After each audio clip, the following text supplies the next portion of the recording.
One. Good evening and welcome to the March 1st, 2022 meeting of the Chatham Select Board. Please note this meeting is being recorded and will be available shortly hereafter for scheduled and on-demand viewing on any smartphone or tablet device. If anyone else is recording the meeting, please let me know. Okay, pursuant to Governor Baker's June 16, 2021 signing of an act relative to extending certain COVID-19 measures adopted during the state of emergency, including the extension of his March 12, 2020 order suspending certain provisions of the open meeting law, General Law, Chapter 30A, Section 20, until July 15, 2022. This meeting of the Chatham Select Board is being conducted via remote participation. Every effort will be made to ensure that the public can adequately access the proceedings as provided for in the order. Just a reminder that persons who would like to listen to this meeting while in progress may do so by calling the phone number 1-508-945-4410, and our conference ID is 134-208-476#. Or you can join the meeting online via Microsoft Teams through the link in the posted agenda. While this is a live broadcast and simulcast on Channel 18, despite our best efforts, we may not be able to provide for real-time access. We will post a record of this meeting on the town's website as soon as possible. And again, just a reminder, everyone, please mute your mics and shut off your cameras until you're on. Just a quick overview of what we're doing tonight. We always start with our minutes, and these are February 22nd. Then we'll have public announcements on agenda items. Then we get into our new business, the first of which is an update on coronavirus. Then we'll have a drinking water testing pumping update, and public comment is always welcome during this time. Then we'll get into public comments on the following business agenda items. Excuse me. The first one are the roles and responsibilities of the Cemetery Commission. That was a citizen's request.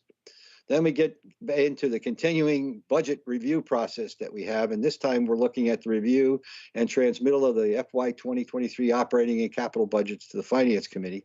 Then we get into some specific additional funding issues. First is the 2023 Water Department budget. Then we have two revolving funds. One is the Consolidated Revolving Fund. Then next is the Airport Revolving Fund. We'll kind of take those at the same time. We get into a new Expendable trust fund for retirement, a new Board of Health Nuisance Remediation Fund. Then we go to a water restoration plan. And then we're going to consider hotel motel occupancy tax increase for local use of 4 to 6%, from 4 to possibly 6%. And then we'll end up, before we go to executive session, considering we're returning to in-person / hybrid meetings. Long time coming again. Okay, let's start off with just the minutes for February 22nd. Do we have any? Well, let's have a motion to approve. And then good. Excuse me, Mr. Chair. Yeah. Have you taken a roll call? Oh no, I haven't. Okay. Jeez. Okay. Just a minor issue. Let me take a roll call.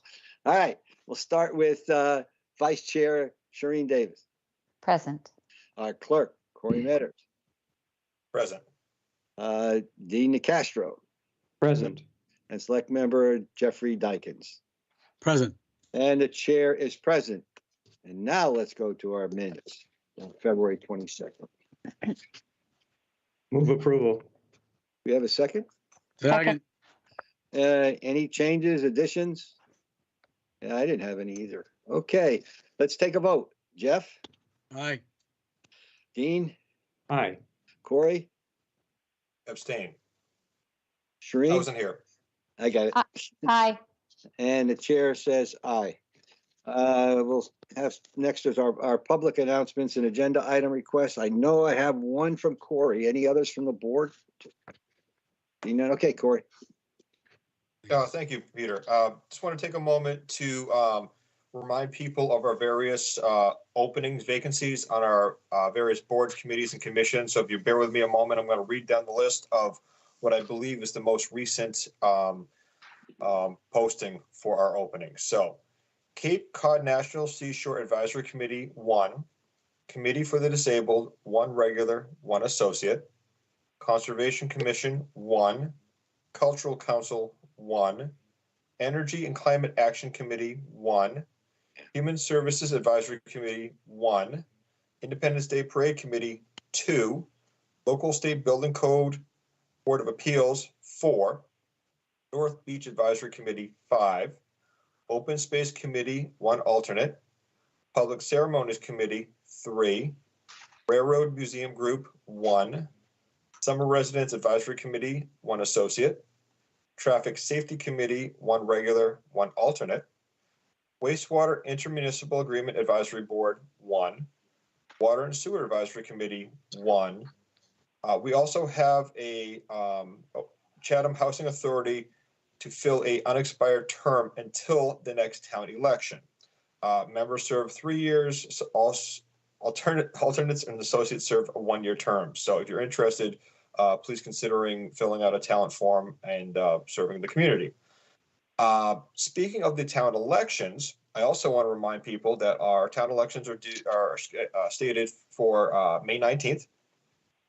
And the last day to submit nomination papers for incumbents and or new candidates potentially is Thursday, March 31st. So there's 2 openings, or 2 seats, I should say, on the select board, 1 on the Monomoy School Committee, and the 1 opening on the Housing Authority, which I just previously mentioned. So I just want to put those dates out there because I'm sure acquiring minds want to know what's going to happen in the next month. So just want to put that information out. Thank you so much. Thanks, Corey. Jill, you have one? I don't think I have one. You don't? Okay. Yeah. Dr. Good. Bob will talk about the tests that are still available at the town annex, the COVID tests. Okay. Thank you. That would have been during COVID. I get it. Okay. Any others? Any from the public? And let me look up. I don't see any. Let's go into our new business. And we'll start with a coronavirus update. Dr. Bob, welcome. Good evening, members of the board and folks at home. So for tonight's COVID-19 update, I'll try to be quick. It's a little more positive than what we've seen in the past. So let me start right off with sharing some screens here. So you can see some of the latest figures. The first one that I'm showing here is our confirmed case counts by month since the beginning of the pandemic. We have had 741 confirmed cases in Chatham since roughly our first confirmed case in March of 2020. In February, we had 22 cases, and that compares to 42 cases last year in February. So we're down about half for confirmed cases in the last year. But I think more telling is our weekly positive cases, which I've been showing for the last month or so. And you may recall, and basically I did this for the last 10-week period, so it's a running period. So we're losing some of the ones from early December, but as you can see, back in December and through the middle part of January, we had that Omicron peak, and it's dropped off substantially. We have now had 3 weeks in a row of less than 5 cases each week. We had 1 at 4. In the last 2 weeks, we've been at 3 confirmed cases. So that is a substantial improvement over what we saw earlier in December and January. And that's reflected as well is in our percent positivity, which I have up on the screen right now. And you can see in the last date, which was last Thursday, keeping in mind that this data comes out on every week on a Thursday for the 2 weeks previous.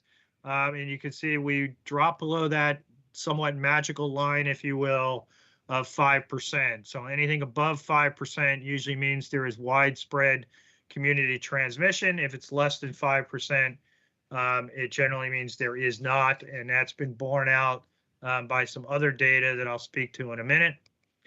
And then finally, our average daily incident rate, we've also seen that substantial drop off as well compared to where we were at the Omicron surge back in December and early January. And we all talk about how the Omicron surge was significant. You can see that it was almost twice the peak we had a year ago when we thought things were really bad just as the vaccines were rolling out. But anyway, we're now well past that peak. And I monitor the MWRA wastewater data from Boston, and that is closing in on the lowest levels they have seen in wastewater for the COVID-19 virus since the beginning of their monitoring, which indicates that not only is the Cape in better shape, but also Boston. So that is all I had for figures for tonight. And just a couple of other quick things. The state did release a new or an updated advisory today regarding face masks, and that was sent out earlier, as well as it's been posted on Channel 18 and the website. Really, the only significant difference between this one and the one they had issued about a week and a half ago was this one does now account for the fact that masks are no longer required on school buses or other school-related or childcare-related transportation. And that was just for consistency. As everyone probably knows, the state lifted the mandate on face masks in schools as of yesterday. And so the thinking was, if they've removed that for schools, can we do a similar thing for the school buses? And so, yes, the CDC did up their guidance late Friday afternoon that masks on school buses would no longer be required. And so the state followed along and did the same. However, it's important everybody keeps in mind that face masks are still required in public transportation. So planes, trains, ride shares, taxis, as well as airports and train stations, that you are still required to wear a mask on those modes of public transportation, although that is under review at the CDC level, and I expect that we will see an update on that probably in the coming week. So I'm not exactly sure how soon they'll be making that change. And then just finally, as the town manager indicated, we do still have free antigen COVID-19 home test kits available at the town annex Monday through Thursday from 9 to 3. And we're giving out one test kit, which is basically 2 tests per household member. So if you still need those, we still have them available, and we'll be making them available over the next couple of weeks or until we run out. We had a flurry of activity the last couple of weeks that it's dropped off, similar to what we're seeing at the national level for home test kits. But, obviously, if we start to see a surge or another peak, and I think we're all kind of waiting with a little bit of bated breath, because as you all know, school vacation week was last week. And historically, we have seen peaks right after school vacation week. Hopefully, we don't see anything like that this time around, because the vaccine is so much more available, and people have been pretty good about following all the appropriate protocols. So with that, that's all I have for you tonight. Thank you, Dr. Bob. I do just one question. Just remind us. So we're going to be deciding whether or not to go back to in-person or hybrid. If we go back, is it, mask? What's the requirements on mask requirements or masking? The latest mask advisory from the state, and it's only an advisory, indicates that anyone who's fully vaccinated should wear a mask indoors if they have a weakened immune system, or they're an increased for severe disease because of age or other underlying condition, or if they have a family member at home with a weakened condition, or similarly, they have some other disease that may be problematic. The caveat is anyone who is unvaccinated should continue to wear a mask indoors.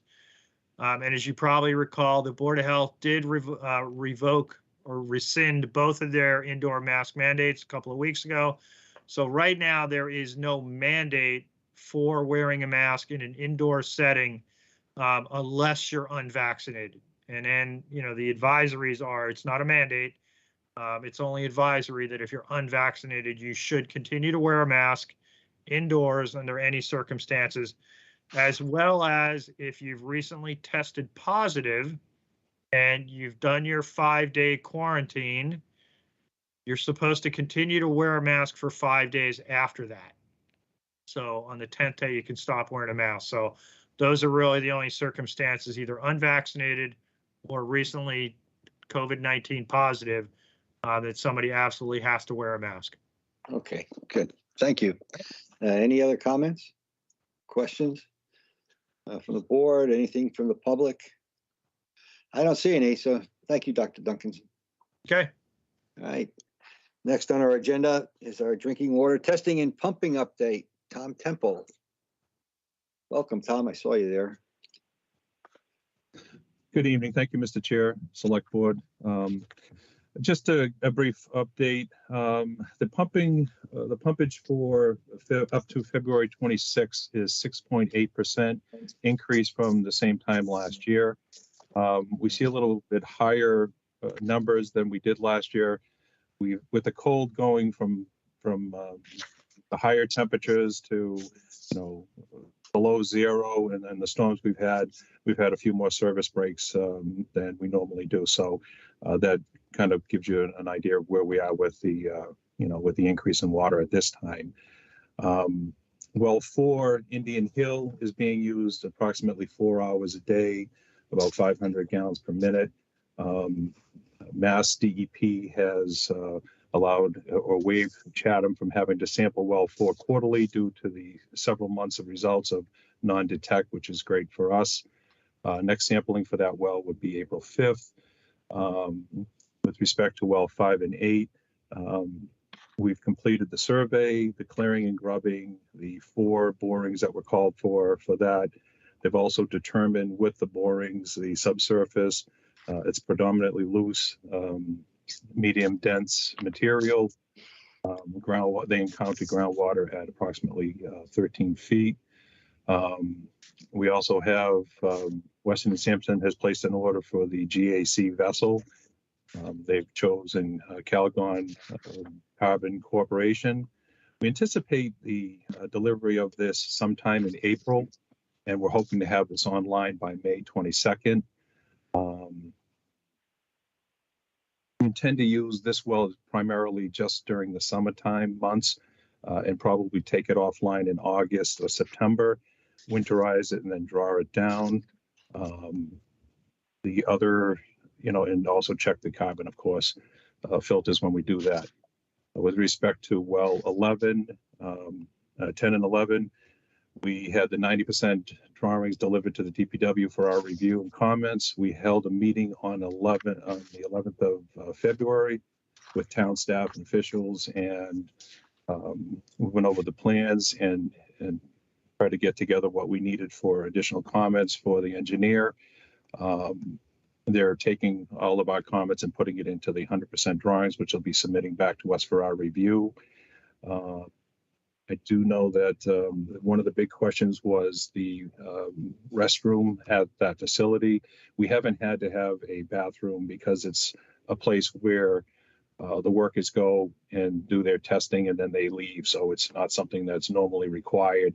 We were found that we are exempt from having to install one, which saves us a lot of money at that facility, because it was going to be pretty costly to add on the addition for these things, because we never anticipated having to have one there at this facility where we haven't had them at the others. So, Weston and Sampson is in the process of preparing for the town and Mass DEP the permit applications, and I believe, and I'm not positive, but I can double check, but we were trying to submit the application to the planning board for the 25th of February and go through that process. So that's really where we are for all the different wells.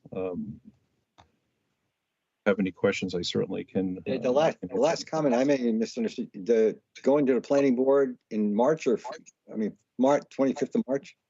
We submitted it we're going to submit it on the 25th of February. We did have a snowstorm going into that weekend, and I'm not really sure. Okay. I lost track. I don't know if it went in or it didn't. I'd have to double check, and I can send an email if you need that information. But we're hoping to wrap that up by March 20, by beginning of March for that process. So, if you have any questions, I did provide, I know the report, when you shrink down the copies, it's awfully hard to read the plans that they submitted. So I gave you the ledger size just so you could try to take a look if you had any questions for that. I do have Tom Barr on the call as well, so if you have any questions for him, please feel free to ask. No, thank you, Tom. I'll go to the board. I just had one, and it's a nit question. I drive by training fields quite a bit. In the area where the pumps are, it's pretty well, it's wooded, but it tends to go down every, it's a decline, the 2 feet every so often, which we showed on the charts. I was just wondering, how far back will that permanent facility be from the road? I know there's a fence there and whatever, but it looks like where it's going to be lower anyway than the road. But just in case somebody should ask, I can't tell if I had a chart. You could normally measure. Yeah, excuse me, are you talking about well 5 and 8, Peter? Yeah, 5 and 8. I'm sorry. Yeah. Yeah, 5 and 8, the temporary is down low. If you look at the first drawing I showed you, it's way down low. They'll make the connection and tie 5 into it. We also talked about potentially being able to tie in well 8 in case we had to do any servicing for well 5. Well 8 would go through the vessel, be treated, and we'll be able to take readings on the other side again. So we would always have the ability to have water going through the GAC vessel. So that was one option that that we talked about, and we're going to provide that as part of this. But that's going to be down lower, as shown on that first drawing.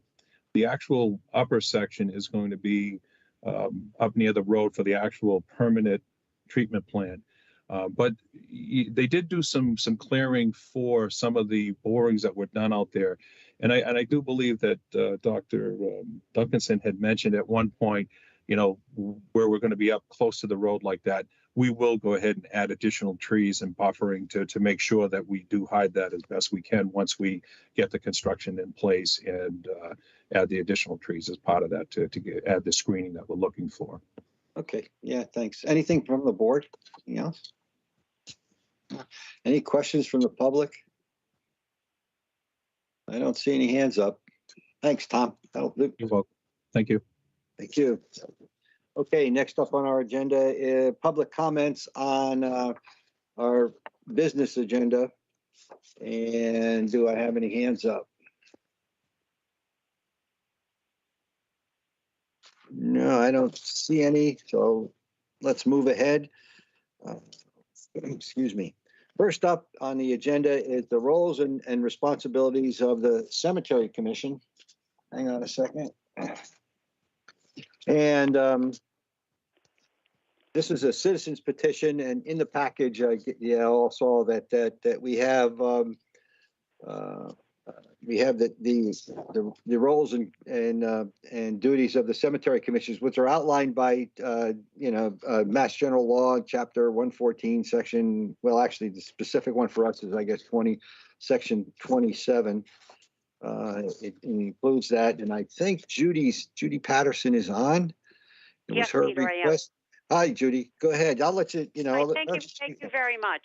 I submitted this agenda request because, as you guys know, who have gotten numerous emails from me, I've been to the cemeteries multiple times in the past few years, and their condition is really disgraceful.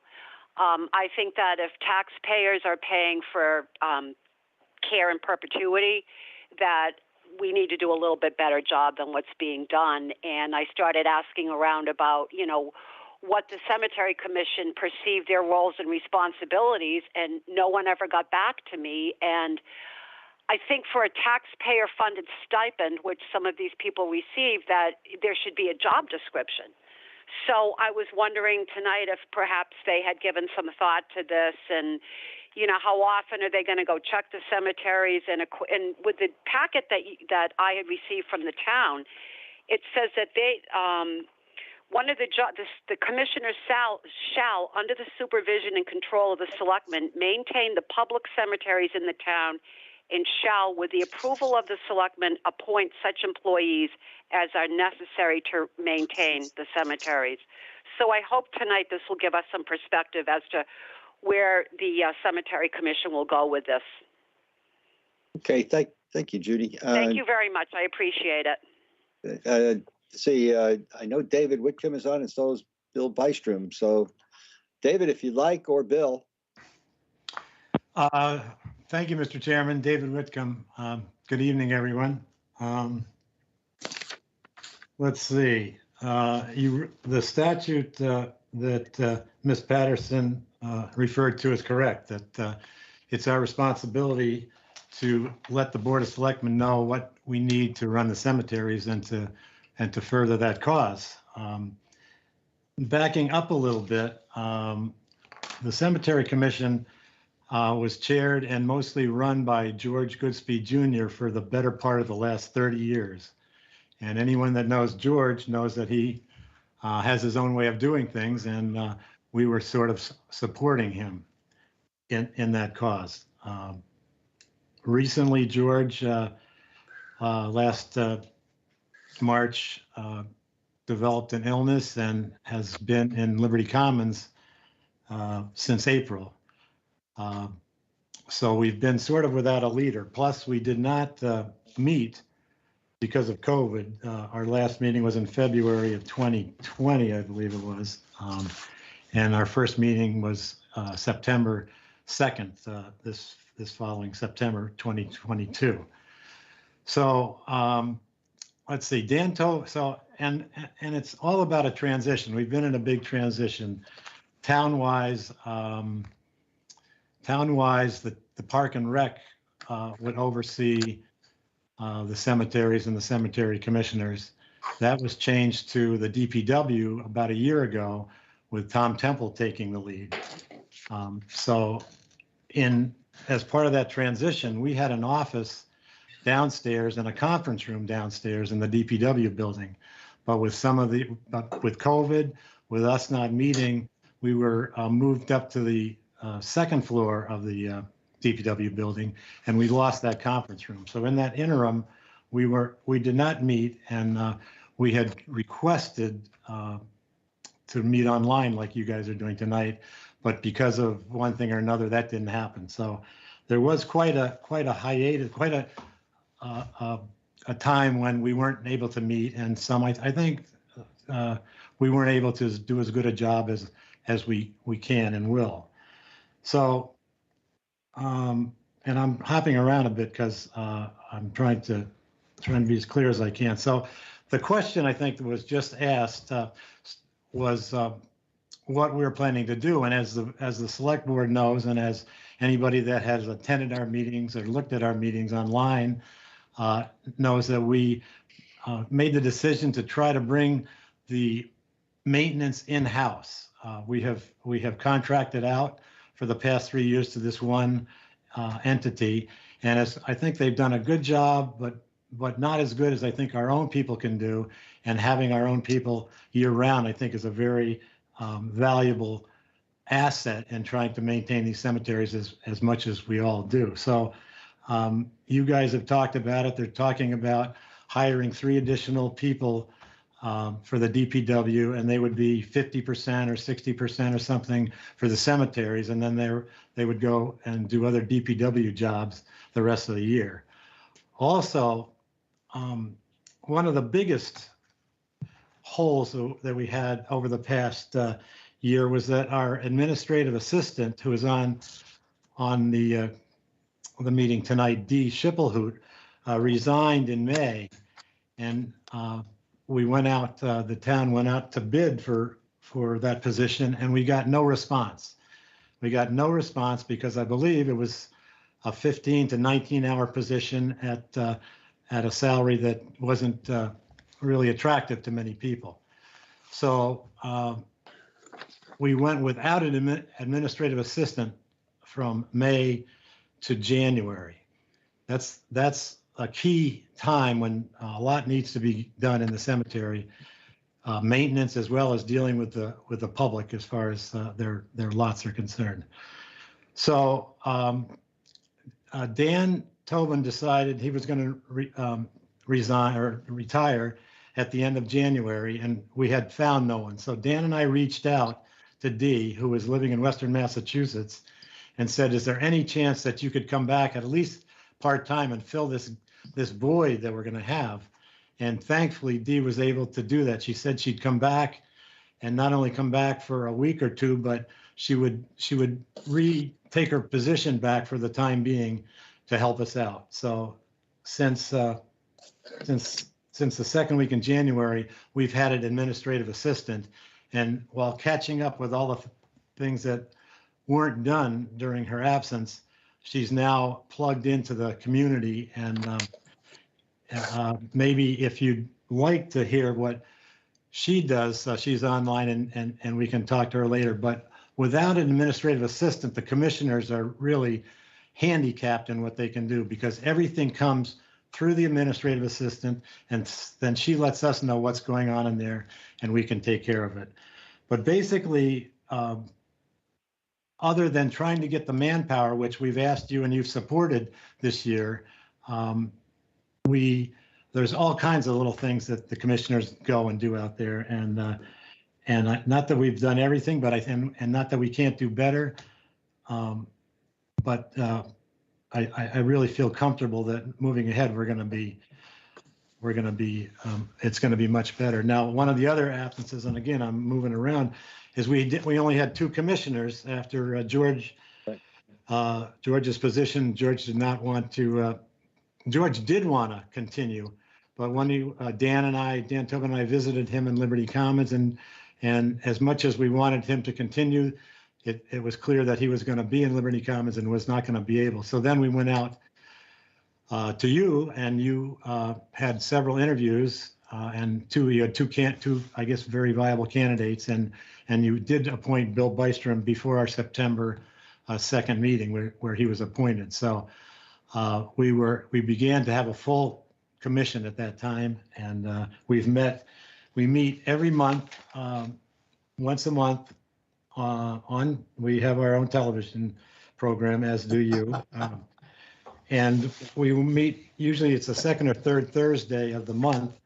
And that was because Tom Temple, the DPW director, he's the staff liaison to us now, and he's a key component in making these cemeteries what we hope them to be.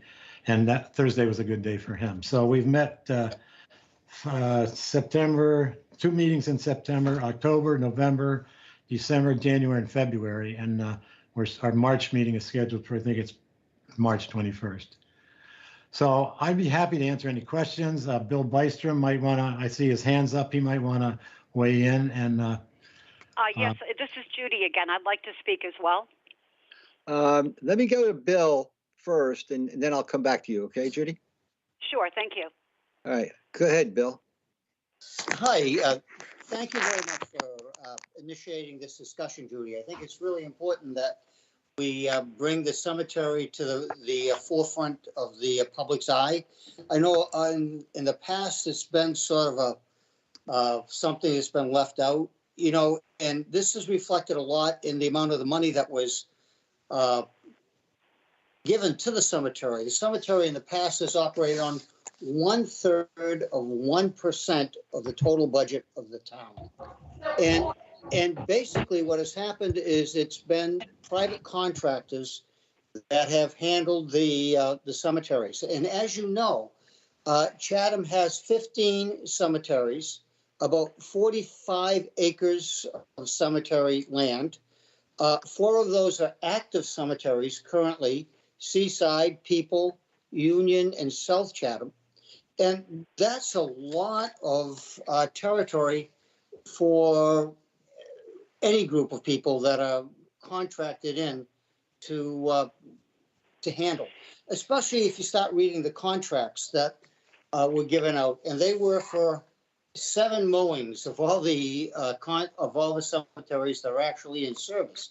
Now, 7 mowings may sound fine, but if you get a lot of rain in April, by the end of May, the beginning of June, you don't have any mowings left. So that basically now, with the town taking over the maintenance of the cemeteries, it should help a lot. Secondly, I think something that has to be mentioned, and David did mention it very nicely, is that up until this point, the cemetery commissioners have done a lot of work. George Goodspeed, for 30 years, was basically in charge of the cemeteries. He performed a full-time worker's job for literally nothing. He would attend every funeral, which actually is a burial agent's job. He would go to the cemeteries all the time. He was totally devoted to the Chatham cemeteries.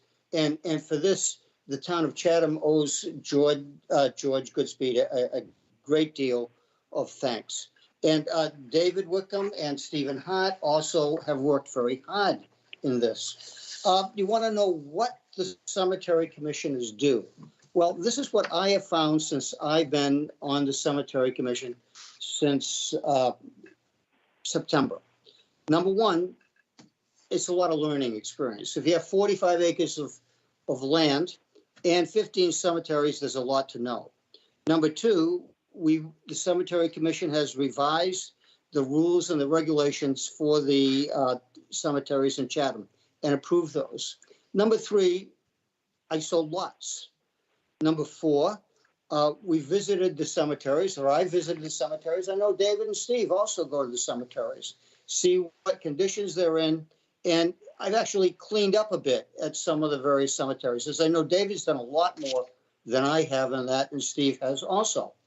I mean, all of this is an attempt to keep the volunteerism of the cemeteries going forward. And Judy, I think it'd be really great if you could find some people that would help volunteer. We now have some people from South Chatham that are volunteered to help clean some of the headstones, and we'll be looking for more people in that area as we go forward. I think that's a great idea. I think that's wonderful. It takes a lot of work, and David has been fantastic in this because he's been working with Dennis, the town of Dennis, and also the town of Harwich, and they have full-time people running their cemeteries, and they actually offer a course to people within the community on how to clean tombstones. And it's very, very interesting when you get into it. One of the big areas that I also think we need to do is, besides the maintenance of the cemeteries, is, as you know, in the past, at one point there was a fire and a lot of the records got burned up. And for many years, the cemetery records, who was buried where, was carried from home to home in shoeboxes. Now we're trying to get those things all put together, and we're trying to make sure that we know who is buried in the older parts of the cemeteries, so that we bring that all up to date. And again, that's something that the town government, Jill, and the selectmen have helped us with in a going forward with doing. I think that the best way to find out what the cemetery commission does, though, is to watch the meetings. We've had 6 meetings on Channel 18, and they've each run for about 2 hours. So if you're really trying to get to sleep some night and you don't have anything to do, you might want to look at some of the committee meetings that we've had, and you have a really good sense of what it involves to run the cemeteries. And the other thing I think that's very important regarding the cemeteries is there are a lot of minute issues that I don't want to bore you with, but you have to realize we are a Cape Cod cemetery town. We try to be ecologically sound and to protect the environment. You know, I don't think we ever want to be a Forest Lawn or a Mount Auburn or something like that. We would like to maintain what we have, upgrade it if we're given the ability to do that. But when we talk about perpetual care, what we're speaking about is the fact that we don't get to spend the money that goes in the perpetual care fund. The town, the cemetery commission gets to spend a percentage of that. So every year, on top of the budget that the town gives us, which up till this point has been 1/3 of 1%, you get $25,000 because that's all you can spend is the interest from the perpetual care fund. And Alex could explain that a great deal better. So now we're thinking about, thanks to David and Stephen, maybe changing the amount of money we charge for, or not the amount of money we charge, but where the money goes when we charge for a lot. And by the way, being on the Affordable Housing Partnership. Also, besides the cemetery commissioner, I can tell you this, the cemeteries in Chatham, the lots are the only affordable housing that we have in Chatham, and they're on perpetuity. For $800, you can buy a lot. 400 of that goes towards, this little joke there, but there's a lot of truth in that. $400 of that goes towards the lot. The other 400 goes for perpetual care. Perhaps going forward, as we revisit this, we could take and have 200 go towards perpetual care and 200 go towards the lots in general, immediate care. The other thing is that a lot of people don't realize is that cemetery sales do generate a substantial amount of money for the town, but it doesn't go back to the cemeteries. It goes to the general fund. So again, there's a lot of issues here, but I really think it's great that people are interested in the cemeteries. And I tell you, I am just so impressed by Dee and David and Stephen. They do a wonderful job, and it's and oh yeah, they do get paid. You're right. Although we haven't got paid yet. It's $500 a year for a cemetery commissioner member, and $1,000 if you're the chairman of the cemetery commission. And just looking at on an average month so far, I think I put in about 56 hours per month on cemetery issues. And if you take that out over the course of the year, I could be, I think I'm making a little less because I would get paid $500 if I ever get paid. It would be a little less than $1 an hour. And I may or may not be worth that amount. I don't know. That's your decision. Thank you very much for your help. And if you have any questions, I'm sorry I babbled so long. Have a That's good day. thank you, Bill. Judy, I have Yeah. a number of people on Can the board, but I'll I let you. respond, or Yeah, am I I'll able let to you go first. respond, or? I appreciate what David and Bill said, and I heard a lot of excuses as to why they haven't been meeting in person and without an administrative assistant, and I understand that, and I also watch the meetings. I think Chatham is a town that's based a lot upon perception, and there's a lot of people that go to these cemeteries that visit their families, and they are in disgraceful shape. And if you people have been going, you know that I'm speaking the truth. Tattered flags last Memorial Day, what started all this, there was Christmas stuff just thrown all around. I've asked for the roles and responsibilities. I've heard a lot of talk, but has it been put on paper? And I think it's great that you guys have gone ahead and hired, an in-house people to do this. Who's going to watch these people? Tom Temple's got his hands full. Why can't the commissioners every 2 weeks drive through one of these cemeteries and report what they see is wrong? That's what I'm looking for. I don't want to get into the administrative details. I want to know what you guys are doing. And if you need more commissioners, then we need to get more, because what's been happening is not satisfactory, and the taxpayers are paying for it, and it's time we put an end to this and clean up these cemeteries. You have no idea of the amount of calls I have fielded from my friends that have parents in these cemeteries, as well as myself. And I appreciate your work, but it's not enough right now, and we've got to do better. So I'm going to leave it at that and just say I would like to see a list of what you perceive your roles and responsibilities for. I asked for this back in November, and it doesn't appear to me that you have this organized yet. So anyways, that's all I have to say on this. So thank you very much. Thank you, Judy. I see, let me see, I thought I saw Tom Temple's hand up, but let me go to the board. Corey was first. Go ahead, Corey. Thank you, Peter. No, most importantly, we need to figure out how we move forward on this. What is the expectations of all parties involved?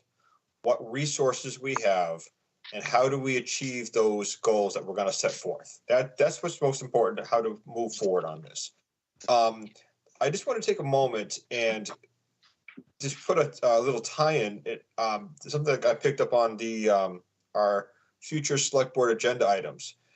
Back on 7/1 of 19, we had a citizen request for a care of graves of veterans for Scout Troop 71, Miss Judy Carlson. I would encourage the Cemetery Commission to reach out to entities like Troop 71 or any other volunteers. Bill mentioned some folks out in South Chatham. There are volunteers out there that are probably more than happy to put their time and effort into, helping out with the cemeteries. Every little bit of work helps out. So, we have an opportunity potentially with, veterans' graves for the Scout Troop.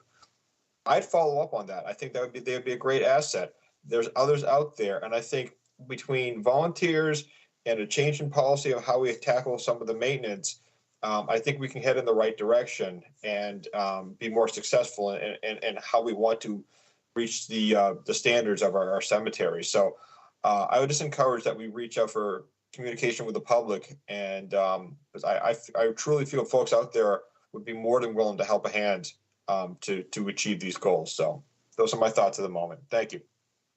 Thank you, Corey. I saw Tom Temple's hand go up. Did you want to speak, Tom, before I get to the rest of the board? You're on mute. Yeah, that would be great. Thanks, Peter. We've met with the town manager and also Dee to discuss the operations moving forward the other day. It's our intent to get in there and hit this really hard in the springtime. We're waiting for the snow to leave, but our intent right now is to go in before we even have the transformation over with the additional people. We plan to go in and hit both the outside of the cemeteries and the inside of the cemeteries, picking up all the recent storm debris that came from the trees and limbs and anything that's down, pick up all the Christmas decorations and stuff that may have been put out from Thanksgiving on to present, including Valentine's Day, remove all that, and then start the actual grooming of the cemeteries that we need to get done. We also talked about the expectation of the crews going through there and the foreman that's in charge of the parks making a ride through every single day, making sure if there's anything that's not in place, as well as, the rest of us where we're in the area, drive through and see what's going on as far as the conditions of these cemeteries. So it's something that's going to go ahead and at the beginning of this year, starting from, the beginning of spring, right through to get this thing ready, so it's in a condition that's acceptable to everybody that goes to visit their loved ones and the people that just go there to see other people that they know there. So I'd be happy to answer any questions you might have with respect to any more game plan that we have, but I can assure you that we started last year, started replacing all of the broken rails and the post and ordered new materials and have done quite a bit already, which had been neglected for many years. So I'm hoping that we get it into the shape that everybody's looking for. So if you have any questions, please let me know. All right, thank you, Tom. Let me go back to the board. Dean is up next. Thank you, Peter. Appreciate Judy's meeting with us. I have a couple of questions. First, with respect to the perpetual care monies, I don't know if Alex is on, maybe Joe can answer this question. Do those go into a segregated fund, or is that money just rolled into the general accounts? I can answer that if I may, Mr. Chair. Yes, go ahead, Alex. Thanks. Okay, yeah. The cemetery charges fees for perpetual care and sales of lots. We have two funds. We have the Cemetery Perpetual Care Fund, which is a trust fund. And under the trust fund, there is an expendable portion and a non-expendable portion. And I've spoken to some of the cemetery commissioners about changing the amount that goes into the non-expendable portion or into the sale of cemetery lots fund, because into the expendable portion, excuse me, because the non-expendable portion is just that, non-expendable. And there's quite a hefty balance in there. The interest from that can be used to fund cemetery related expenditures. And then the sale of cemetery lots is also money that's transferred at town meeting to fund the cemetery department. How much is in the perpetual care fund? In the non-expendable portion is over $500,000. In the expendable portion, It usually ranges around $20,000 a year, and we transfer some out each year. And then we have about $87,000 in the sale of cemetery lots account right now. With respect to the perpetual care fund, who makes the determination as to how much is expendable and how much is non-expendable? As I Right. understand it, it was a vote of this, I'm sorry. Is it, I was going to say, is it a town meeting vote or is it a select board determination? It's under the cemetery commissioners, as I understand it. So they are looking to increase the amount that will go into the sale of cemetery lots to give them more funds to fund some of these items. And you might recall that last year we did transfer out, I think, 35,000 for capital improvements for the cemeteries for vegetation and fence repairs. So that 500,000 is just sits there and accumulates interest, and the interest can be expended. Correct.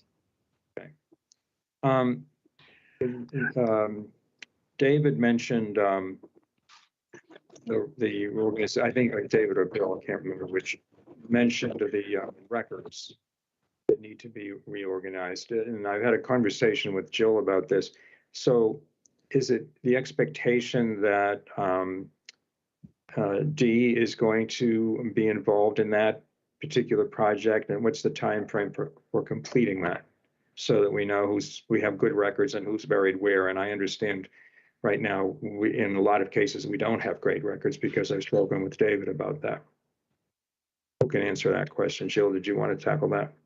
Sure. David's hand's up too, but I don't know if he, go ahead, Jill, first, and then we'll see. Yeah, so our IT department is working on the digitization of all the records and upgrading the cemetery software that we've had in place. So that's something that will be done behind the scenes, back office, so that Dee can verify that items are there. But and Dee, who is on the call, and we meet weekly to talk about her activities with the Cemetery Commission and so forth. But we're hoping to get it in place so that moving forward, Dee will be able to use this platform as well as the public when they're doing some of their historical research. So that has been in progress. I don't have a date yet when that will be done. I'll certainly get back to the board, but it's in active development. So we have a contractor, and Craig, our IT director, and Dan at the time too, was working directly with them. So that will hopefully be done, by I think June, but I have to verify that. Thanks. I understand from talking with David that there are some issues with respect to the historical records in terms of the delineation of lot lines and who's exactly where people are exactly buried. Who's doing that historical research? Is it the commissioners that are doing it? Is it the contractor? Is it staff? I have to check in with Dee or David on that. We're looking to digitize the records and put it into a grid. So I know for sure we've started with the newer cemeteries and we're working backwards. I don't know if this is a huge item or if there's a few exceptions, but definitely, as the commissioner chair had said, we've had books of cemetery records. And so the key is to get those digitized, similar to what the town clerk does, but also make it available on like a geographic or GIS base so people can do the research. Yeah, you can only digitize what you have, what's given to you. So David's got his hand up. I have some more questions, Mr. Chairman. If maybe David wants to respond to the historical research question I asked. Okay, thank you, David, go ahead. Thank you, Mr. Chair. Yeah, the new cemeteries are no problem. When we did the expansion several years ago, and we gained 1,800 lots, they're all standard size at 45 square feet, 90 by 5. But the older lots in the 4 main cemeteries, especially Union, South Chatham, Seaside, were all different dimensions. From when they started being sold from way back when until now. So that's the part that I don't understand how that's going to be done. I don't know that you can just digitize that. I think you have to go, plot by plot on the maps and figure that out and then do that. So that seems like a big task to me, but I know that we're working on it. And I think part of one of the positions that Jill has suggested is going to be, my understanding was it was going to be shared with Terry Whalen or something, but that position would be aiding in this effort, because it is a very important effort. And once the research is done, I think, and everything's digitized, then it can be online, and it's going to be a wonderful thing for everybody. David, do we have the original church records for like Seaside, the Methodist church records, and Union, I think, is the Congregational Church? Do we have those original records? Were they burned or? I don't believe we have those records. I haven't seen them. Okay. Who is interfacing with the public in terms of sale of lots and with the funeral directors and so forth with respect to burials? Is it the commission, or is it a D, or is it somebody else? Can I answer that, Mr. Chair? Yeah, Sure. that's Go ahead, David. Oh, thank you. No, it's Dee Schipelhout, and I can't understate how important she is to this whole operation. She has the demeanor. She knows how to talk to people. Since she's been here, she has the knowledge. She works hand in hand with John Fugier, who does most of the digging, with Chris Luciano from Nickerson Funeral Homes. I mean, she is really a valuable asset to this community, and we have tried to get her actually her time increased as time goes on, and I hope we may be able to do that, because I think we're one of the few towns that doesn't have a full-time admin administrator, and maybe she doesn't need to be full-time, but to be there to answer the phone, 5 days a week, maybe 5 hours a day or something is a very valuable thing for the town. Yeah, I hope we can move in that direction also. Let me ask just one last question. I guess this is addressed to you, David. And it picks up from something that Judy was talking about, in which she's communicated to me and others on the board over the past year or so, talking last Memorial Day. Tack on to what Ray had said about encouraging volunteers to assist in this, like the Scouts. Do we have a plan in place? Tom talked about sprucing up the cemeteries. Memorial Day is coming up in 2 months, just over 2 months. And do we have a plan in place for making sure the cemeteries are in good condition, and for getting somebody to put out veterans flags on veterans' graves, and also making sure that the flags that are on the flagpoles are in good shape, because those were the criticisms we heard, in the past. And I just want to make sure that somebody is going to be added to that. Hey, David, I saw Tom Temple's hand up. Do you want me to go to him, or you want to? Yeah, go ahead, Tom, because he's going to be in charge of making sure that happens. Okay, hey, Tom. Yeah, thank you.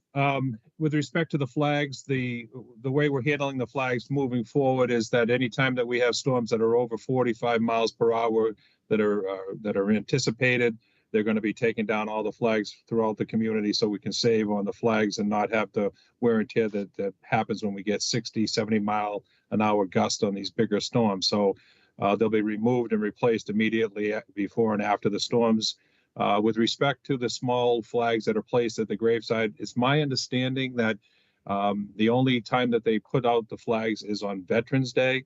If that's something that the board is looking to change, I think I'd like to get direction on that. And if you're looking to do it on Memorial and Veterans Day, it's never been done by the town on both. So I think that's something that we should, try to find out who we can have do this, and it'd be a little bit easier with volunteers. And once we have manpower to do that, I'm sure that's something that will be entertained. Who places them on Veterans Day? Does the town do it, or is it volunteers? Actually, if I could just move in, we have in the past practice has been to place them on Memorial Day. And the VFW did it for a long, long time. I think the Boy Scouts might have helped us sometime, but we've had the volunteer effort hasn't been as good as we had hoped. So one of the things on our agenda, on our next agenda, is talking about the flags, and one of the things that we're going to be voting on is whether we place the flags out on Memorial Day and then take them in after Veterans Day, which would be a 6-month period, instead of having them up all year long, where it's really hard to maintain them, and they do get tattered. When the town does take over the mowing and the contracting, then we can have more control over if there are flags that aren't, very good, in good shape, we can replace them. But currently, that's where we are. I don't know that, they don't last a year for sure, and that's why there's been so much trouble. Yeah, I just would encourage I'm glad to hear it's going to be on your agenda. And I've just heard anecdotally in conversation that there are some folks in town who are ready and interested in helping out to place flags. So maybe the commission could consider putting information out online on the website and the Chronicle, encouraging participation in this regard. If you can get groups of people to help, they could be placed on both days or however you want to work it, but as long as the flags are in good shape. But those are my comments and questions. Thank you very much for the report. I appreciate it. Yeah, thank you, Dean. Just a comment before I get to you, Tom. I've been involved with veterans issues number of places, and putting out flags has always been a volunteer effort, and it started with, and I'm not sure who's right. It started with either Veterans Day or Memorial Day. It depends on where it was.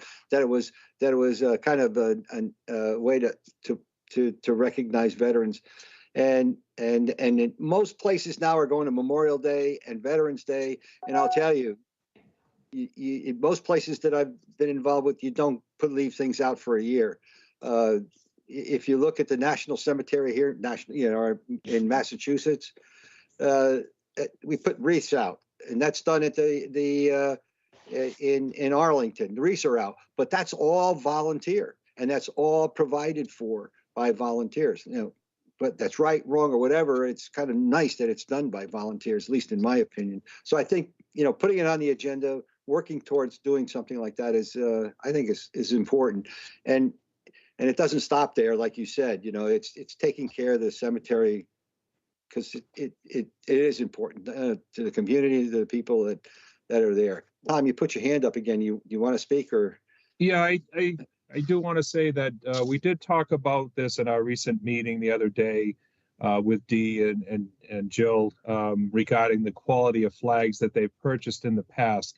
And Dee is going to be reaching out to other veterans organizations and other communities to find out where they get their flags from better quality, because some of the ones that they've had in years past, I do know they were plastic. They didn't hold the flag on. They weren't stapled on. They were glued, and they just did not last for even a month's time. So again, it's a thing that needs to be looked into to make sure that we're buying the right appropriate stuff, especially if we're going to be keeping it out for a 6-month period before we take them back in. So we're going to be making sure we address all the concerns that the people have with the flags. So.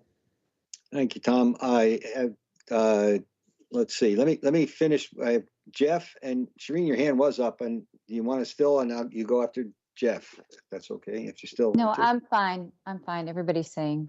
Okay. Thank you, Jeff. Yeah, and I won't be long-winded. I think it's great we had this conversation. You can't recollect the last time we spoke about the cemeteries in a meaningful way. I know that town did allocate, earmark $650,000 to, expand the cemeteries a couple of years ago. But, I just want to give thanks to Dee for coming back and filling this role. It's a critical role. She's the face of the commission and the face of the cemeteries here in town. So that's a critical position, and really thankful that she came back. Love the notion of volunteers and volunteerism, and would support, flags on Memorial Day and Veterans Day if we could do it, efficiently with volunteer service and or other services to get them out there. I think it's appropriate to have flags on both occasions. It's clear from my listening to this discussion this evening that, there is a really good plan going forward. So under the leadership of David and Bill and Steve Hart and Dee and Tom and Jill, I think, we can turn the corner on our cemeteries, and will turn the corner on our cemeteries. And we certainly have an engaged, a popular, engaged townsfolk that really want to see it improved, and we'll all be watching. I know I frequent South Chatham quite a bit, and I'll be watching as well. So, but I want to thank them, and I want to thank George Goodspeed for his years of service. 30 years, he held it down pretty much by himself, until of late. So, we wish him well and really thank him for his years of service as well. And I'm very thankful for the team we've got going now and for their plan going forward. So that's what I have to say. But thank you very much. Thanks, Jeff. Bill and David have their hands still up, but before you do that, I think I do want to, and I've been putting this off to the end of this meeting, but Dee, I don't know if you want to say anything, but I think from the board and from the town, thank you for coming back. Thank you for what you're doing. And if you'd like to say something, fine. Not, just raise your hand. Hi, how Hi. are you? I want to thank you all for welcoming me back. It's been a busy last few months that I've been here working on the cemetery. It is a busy place. I know people think that the cemetery is a very quiet place, but we are very busy, and everybody's been working really hard at this. And I know that some people are just not happy with the cemetery. We're sometimes not happy when we get a storm and everything's all over, and the surveying has to be done with the lots. That's really an important thing. Years ago, they would put wooden spokes in the ground when they would lay out a survey of a lot. And those, of course, rotted away. Now we have metal rods. It's a lot easier to find them. And David is correct. All the lots are, a lot of them, new ones they're all the same size, but the older ones, they're very short. They're different sizes. They're very hard to find out the size of the lots and how many people are actually able to be put in that lot because of the size difference. So, so between lot sales and burials and the expansion, working on that was a lot of work as well. We're trying our best to get it done, and I think it's going forward. We're going to work as hard as we possibly can to make everybody happy. I mean, the cemetery it's a sacred place. It should be a beautiful place, and we try really hard. And, now we have more people that are going to try even harder to do this. So just hang in there, and, we'll work with you, and we want you to work with us. So if you can find volunteers to help, we'd be willing to, get it set up and put flags on and get better flags. And, it's very windy in those cemeteries, and the flags are up all year. So between the flag holders, the plastic planters that are put out there that get dry and brittle from the sun, it's a constant work battle, and the commissioners are working very hard, and they do get like nothing to pay. And like George Goodspeed, he worked 50 hours plus. He was always there at the cemeteries. He'd drive through all day long. I know that some people think that the commissioners aren't doing much, but they do a lot. They're the people I go to when I can't answer the question, and so that's it. We're just working hard and trying to do our best, and we'll continue. Okay, thank you. Very much. You're You welcome. bet. Thank you. Have a good night. You bet. Okay, I don't see anything else. I just make, a single comment that, thank you, Judy. You brought up an issue that was, hey, nice to see you, Dee. Anyway, it's, you brought up an issue. Obviously, there's more to it than just driving around, and it identified a number of issues that the commission is going to take up. So, thank you very much, and we'll all be watching you. We're going to watch you, Bill, on your TV show too. So anyway, let's move on to our next point, next agenda item, and we're into the budget review again. Review and transmittal of our FY23 budget. And welcome, Alex. Thank you again. Yes, tonight we're requesting the select board to transmit the budget to the Finance Committee as required by the Chatham bylaw, which must be done on or before March 1st. And as it is now March 1st, we're looking for you to transmit, as I said, to the Finance Committee for their review over the next several weeks. We're also looking for you to place and vote your recommendations on the operating and capital budgets, as well as the water operating budget and some other financial articles. But we'll run through these one at a time, as we have numerous agenda reports in your packet. So we'll start with the FY 2023 operating budget. And as it's been refined since it was first presented, we're now at $35,045,826 without the educational assessments, which is an increase of 6.07%, down from the 6.57% that was first presented back in January. So again, the operating budget, so with the educational assessments, is just over 44 million. We're still waiting to see those final educational assessments, so that might change, but that's a combined increase of 5.14% over the FY 2022 budget. And again, I think we've run through some of the reasons why the amounts differ from what was presented in the budget book as we moved through the discussions with the select board over the month of January and February. So if you want, I can pause here, or if I'll just run through the capital budget, or would you like me to pause for the operating budget first? Let's just pause for a minute. Anybody have any questions from the board? No, I don't see any. So Alex, go ahead.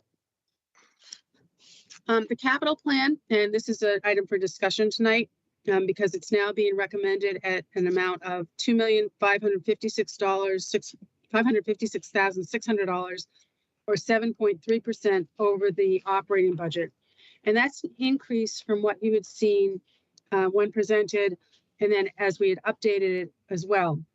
As we mentioned previously, we included an additional $75,000 for generators. But since then, we've added in $18,000 as a placeholder for parking kiosks at the fish pier.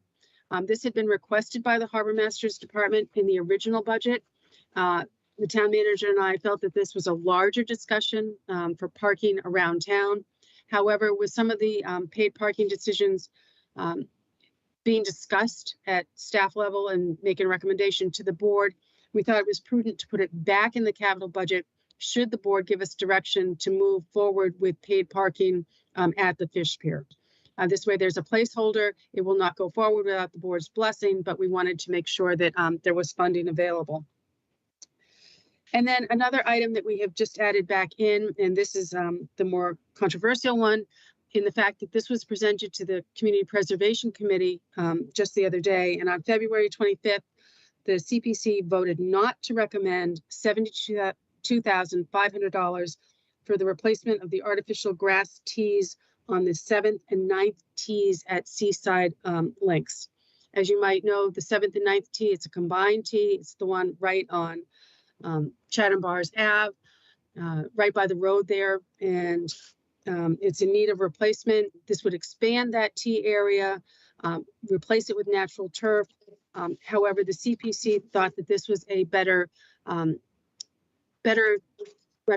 recommended that it should be funded by the town operating budget or the town capital budget. So we've asked you if you want to include this in the capital budget, and that's why you see two amounts for recommendation for the FY 2023 capital budget. And I see a couple of hands up. Yeah, I do too. Thanks, Alex. First is Dean, and then Jeff, and then Corey. Dean? Thank you, Peter. Alex, on the Seaside tees, this is 72.5. So is it correct? Is it a correct application of the Community Preservation Act that project is not eligible for community preservation funds, or was that just the opinion of the committee? Did they get a legal opinion on it? No, that was the opinion of the committee. It is eligible under the recreation category. We funded many projects at Seaside Links. As a matter of fact, last year we funded the engineering study and the conservation because this 7th and 9th tee abuts a conservation area. So we had money appropriated for that, and CPC recommended, and town meeting voted in favor of that last year for the engineering design for that. However, when it came down to the construction of the tee, this committee did not feel that it was an appropriate use of CPC funds. They felt that it was better suited in the town's operating or capital budget, and that's why it's before you tonight. So what we're talking about is the construction of replacement of artificial grass. Have we, if you correct me if I've misunderstood, have we replaced artificial grass previously at the on the account of the community preservation funds? Yes. Yes. So the committee members, this acted inconsistently with prior votes of that same committee. Yes, that is true. However, it has been asked of the Community Preservation Coalition, and their opinion is that past practice does not make a precedent, and committees change and members change. So it's within their right to say, no, we don't want to recommend this to town meeting for this town meeting. And as you might be aware, it takes a positive vote of the Community Preservation Committee to access any CPC funds. But the Community Preservation Coalition is just a trade group. Right, it's just advisory. No government standing. Right. Okay. So is it within the authority of the select board to refer this back to the Community Preservation Committee to reconsider their vote? We have time to do that, and can we do that? Seems to me we could. I don't know. I don't know if there's any statute that says you cannot do it. The Community Preservation Committee will be meeting on March 7th, so next Monday. So I'll leave it up to the board. Well, I'm going to perhaps offer a motion to that effect if there's sympathetic comment from the rest of the board members. I know a couple of members want to speak. The other question I had was on the parking kiosk. So this is for the fish pier. But is there going to be, and I guess this is a question directed at Jill, and I know there's a working group that's been convened. Mr. Dykens and I have several times asked for a proposal for paid parking in the downtown parking lots. And I'm talking about the town offices parking lot and the Stage Harbor lot in time for this upcoming summer season. Is that part of the discussions in the working group? Are we going to get some kind of a recommendation, pro or con, on that? Yes, so the working group will have its second meeting on this Friday. And through the working group, we have subgroups that are doing research on various items, downtown paid parking, a shuttle, and potentially a pilot program starting with the Fish Pier upper lot. With the downtown Main Street, our parking lot here at 549, I know there's an improvement project that needs to be done with the water and sewer, as well as drainage too. So we're meeting as a we call it the parking solutions group. There's folks working pretty hard. I don't know if it's going to be a presentation before March 22nd, but certainly that's our target date. So a lot of work is being done behind the scenes, and we're going to report every other week or more frequently. The second meeting will be this Friday at 11. Well, I just would say that a paid parking proposal for the Fish Pier doesn't do it for me. I think we're losing a lot of potential revenue because we're not charging for parking from visitors in our downtown lots. You know, we have considerable efforts to raise funds for various projects in this town, including housing. And the rest of the board, I was in the minority, voted to send up to Boston a bill to tax people's property with a transfer tax because we want housing money. In the case of our parking lots, we have a tremendous opportunity to raise money very simply.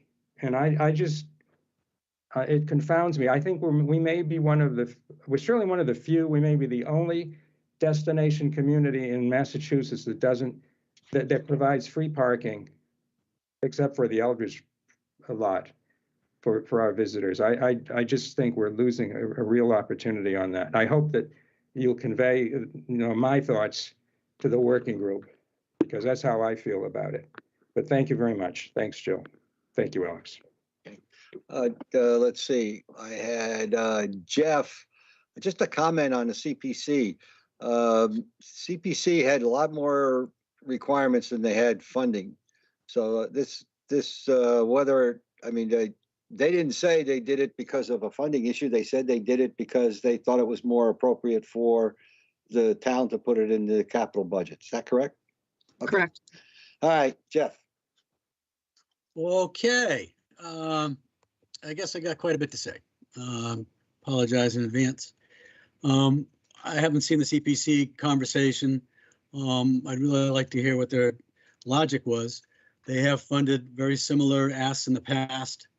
They funded, and correct me if I'm wrong, Corey, but I think they funded the improvements or helped to fund the improvements on T-box number 4, where there was plastic there and now there's grass there. And I'm going to stick with this one just for a bit because I do golf there on the weekends in the summertime, and it's wonderful. But you literally need to take a hammer and a nail and hammer into the ground on the 7th and 9th tee, which it services both the 7th and the 9th tees, to get a tee in the ground. It's a joke as a golfer, and it's a joke. Now, the CPC has already funded it. They've funded the removal of invasive species all over town. 80 grand here, 90 grand there. This is a really neat project, very viable, and would really add a lot of value to this golf course. So I'm scratching my head. It's recreation. They funded it before, so I am scratching my head. I'd like to watch it. I'd either support, remanding it to them or putting it in the capital budget, because honestly, it just needs to get done. We're doing ourselves a disservice with presenting the golf course in this way. And it includes a little bit of an expansion and includes walls, and that's why it gets up there a little bit in price. But it's a wonderful improvement to this golf course if you like golf, and which I do, and very much in favor. In terms of parking, I'm in favor of the kiosk deal. It's a pilot, and we haven't got time to do a full-fledged kind of thing cooking for the whole town, and we've got a working group working on it, selecting the Castro. But I would be in favor of the pilot just to see how it works, and the fish pier was felt would be a good place to start. But you know where I stand on paid parking in this town. I am fully in favor of it. I think we're missing the boat. I think we should be having paid parking downtown, and I also think we should have a shuttle bus, because we're going to need a shuttle bus when we start to take away parking on the side streets in this town. The demand for parking is going to increase, and we're going to need to park people in the elementary school, the middle and high school, and shuttle them around. So I'm in favor of both. If you want to remand it to the CPC, I don't know if we're going to get a warm ear or not, but I'm also in favor of including in the capital budget if push comes to shove. It is that worthy of a project, I do believe. And I'll stop there. But I'm scratching my head on this one a little bit. Thanks. Thanks, Jeff. Corey. And then Shereen. All right, thank you, Peter. I guess first I'll talk about parking. 18,000 on the, fish pier parking pilot. That area is going to be such a different beast than the downtown parking area. I'm a little indifferent about it. I do think I'm going to fall on the opposite side of some of my colleagues with downtown parking when we have that discussion, and I look forward to bringing up my thoughts and opinions on that when the time comes on that. But if you want to put the $18,000 in for the pilot program on the fish pier, I'm open to it, but got a little bit of mixed opinions. As far as the golf course goes, Seaside Links, we replaced the 4th tee, which anyone who's played golf over there, it was a piece of cement. It was horrendous to play on. And the 7th and 9th tee is worse. It's long overdue. This golf course, the improvements that the current management has done on this course is phenomenal. It gets plenty of play. It is making money for the town. It is beautiful recreational facility, not only for locals, visitors. The local school kids get to use it for the golf team. The younger kids. The 7 and 9, it's kind of a plastic, worn down, horrible, square, greenish, worn down material. It's horrible. Otherwise, it's pretty good. It's long overdue. I am disappointed that it wasn't recommended for approval. I am, because it's been done before. And this is such a bruise on a beautiful golf course that we have. If we're not going to recommend it back to the group, which I don't know if we're going to get mixed reactions if we do, I would move forward with funding it, in an alternative manner, because it needs to be done. It should have been done years ago. You know, I'm not going to downplay 72.5. I mean, it's a lot of money, but I think we can find a way to budget it to fix the golf course, because it is something, it's being put toward a facility that is returning money to us. And it's one of the final pieces, I think, in the improvements that have been done over the last several years to this course that are well deserved. And I think the public who uses it appreciates it. So some way, somehow, I'd like to see this done. So I'll support it. I don't think we're going to get a great reception if we send it back to CPC, but I'm not going to be opposed to it. But we need to move forward on this. Thank you. Thank you, Corey. Shireen? So I'm the liaison to CPC, and I wasn't able to watch this last meeting. I was working, and I haven't had the time to catch up yet. But I know that there were a lot of inquiries into some of the asks that came to them. There seemed to be a lot more asks than money this time around, and we had asked for a substantial amount of money for affordable housing in our requests. So I'm in favor of just funding this through the capital project. I don't think sending it back is going to make a difference. I don't know if timing's going to be a problem for moving forward on that. As far as the parking is concerned, the pilot program, Jill, who's on the working group for the for the parking solution committee? So we have Peter and Jeff representing the select board. We have 2 members of the traffic safety committee. We have 3 members from the chamber. We have a downtown resident, one of the summer residents. I think that's it. And then we have a team of staff from DPW to police and so forth. Well, it sounds like it's very well covered, representing the, because I did hear from some business community members, and I'm pretty sure Corey's leaning in that direction, that there was a little bit of pushback about the idea of downtown parking. So I think that needs to take some time to get through that. So I'm really supportive of the potential pilot program for the fish pier. I think it'll be a good start, yeah, and a good revenue generator once we get going. So thanks. And also, I forgot to mention Don Lydia Cove Chairman Doug Feeney. He's also on the working group. Great, thank you. Okay, thank you, Shireen. Back to you, Alex, and Dean, do you want, yeah, okay, go ahead, Dean. Mr. Chairman, are we going to have separate votes on the 18,000 and on the 72.5 for the capital proposal? I wasn't planning on it before we started speaking, but it probably should. It seems to me that, you know, just on the CPC funding, I watched, you know, just a small portion of it. I didn't see it all, but they did not approve all of the housing, the affordable housing. I don't think nowhere close to. It was a pretty big ask too. So, but they had a number of other issues. I didn't see all of it. I think.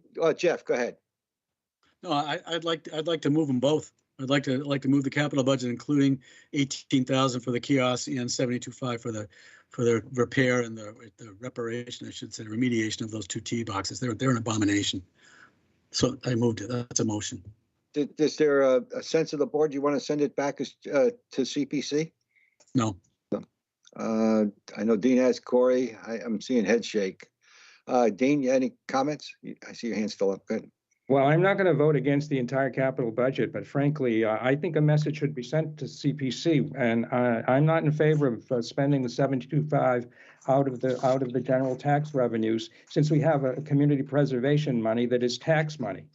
And I think the Community Preservation Committee should pay as much attention to the select board's desires as they do to an outside group like the Community Preservation Coalition. So I feel very strongly about that. If there were a separate vote on it, I would vote that down. And I would vote down the $18,000 for the kiosk program at the fish pier, because I don't think it really goes to the heart of what we really need in terms of paid parking in this town, because I think we're losing several $100,000 every year because we want to give a free lunch to people coming into this town. And I don't think that's really fair to the taxpayers of Chatham.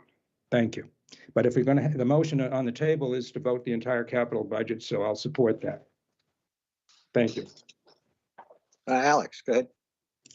Thank you, Mr. Chair. I just want to clarify that in your agenda report, we did have two amounts for the capital plan. One did not include the 72,500, and the higher number did include the 72,500. The 18,000 was included in both those figures. So just to be clear. Okay. Here's my sense, and I just I understand what Dean is saying. I lean towards moving, sending CPC money back to the CPC,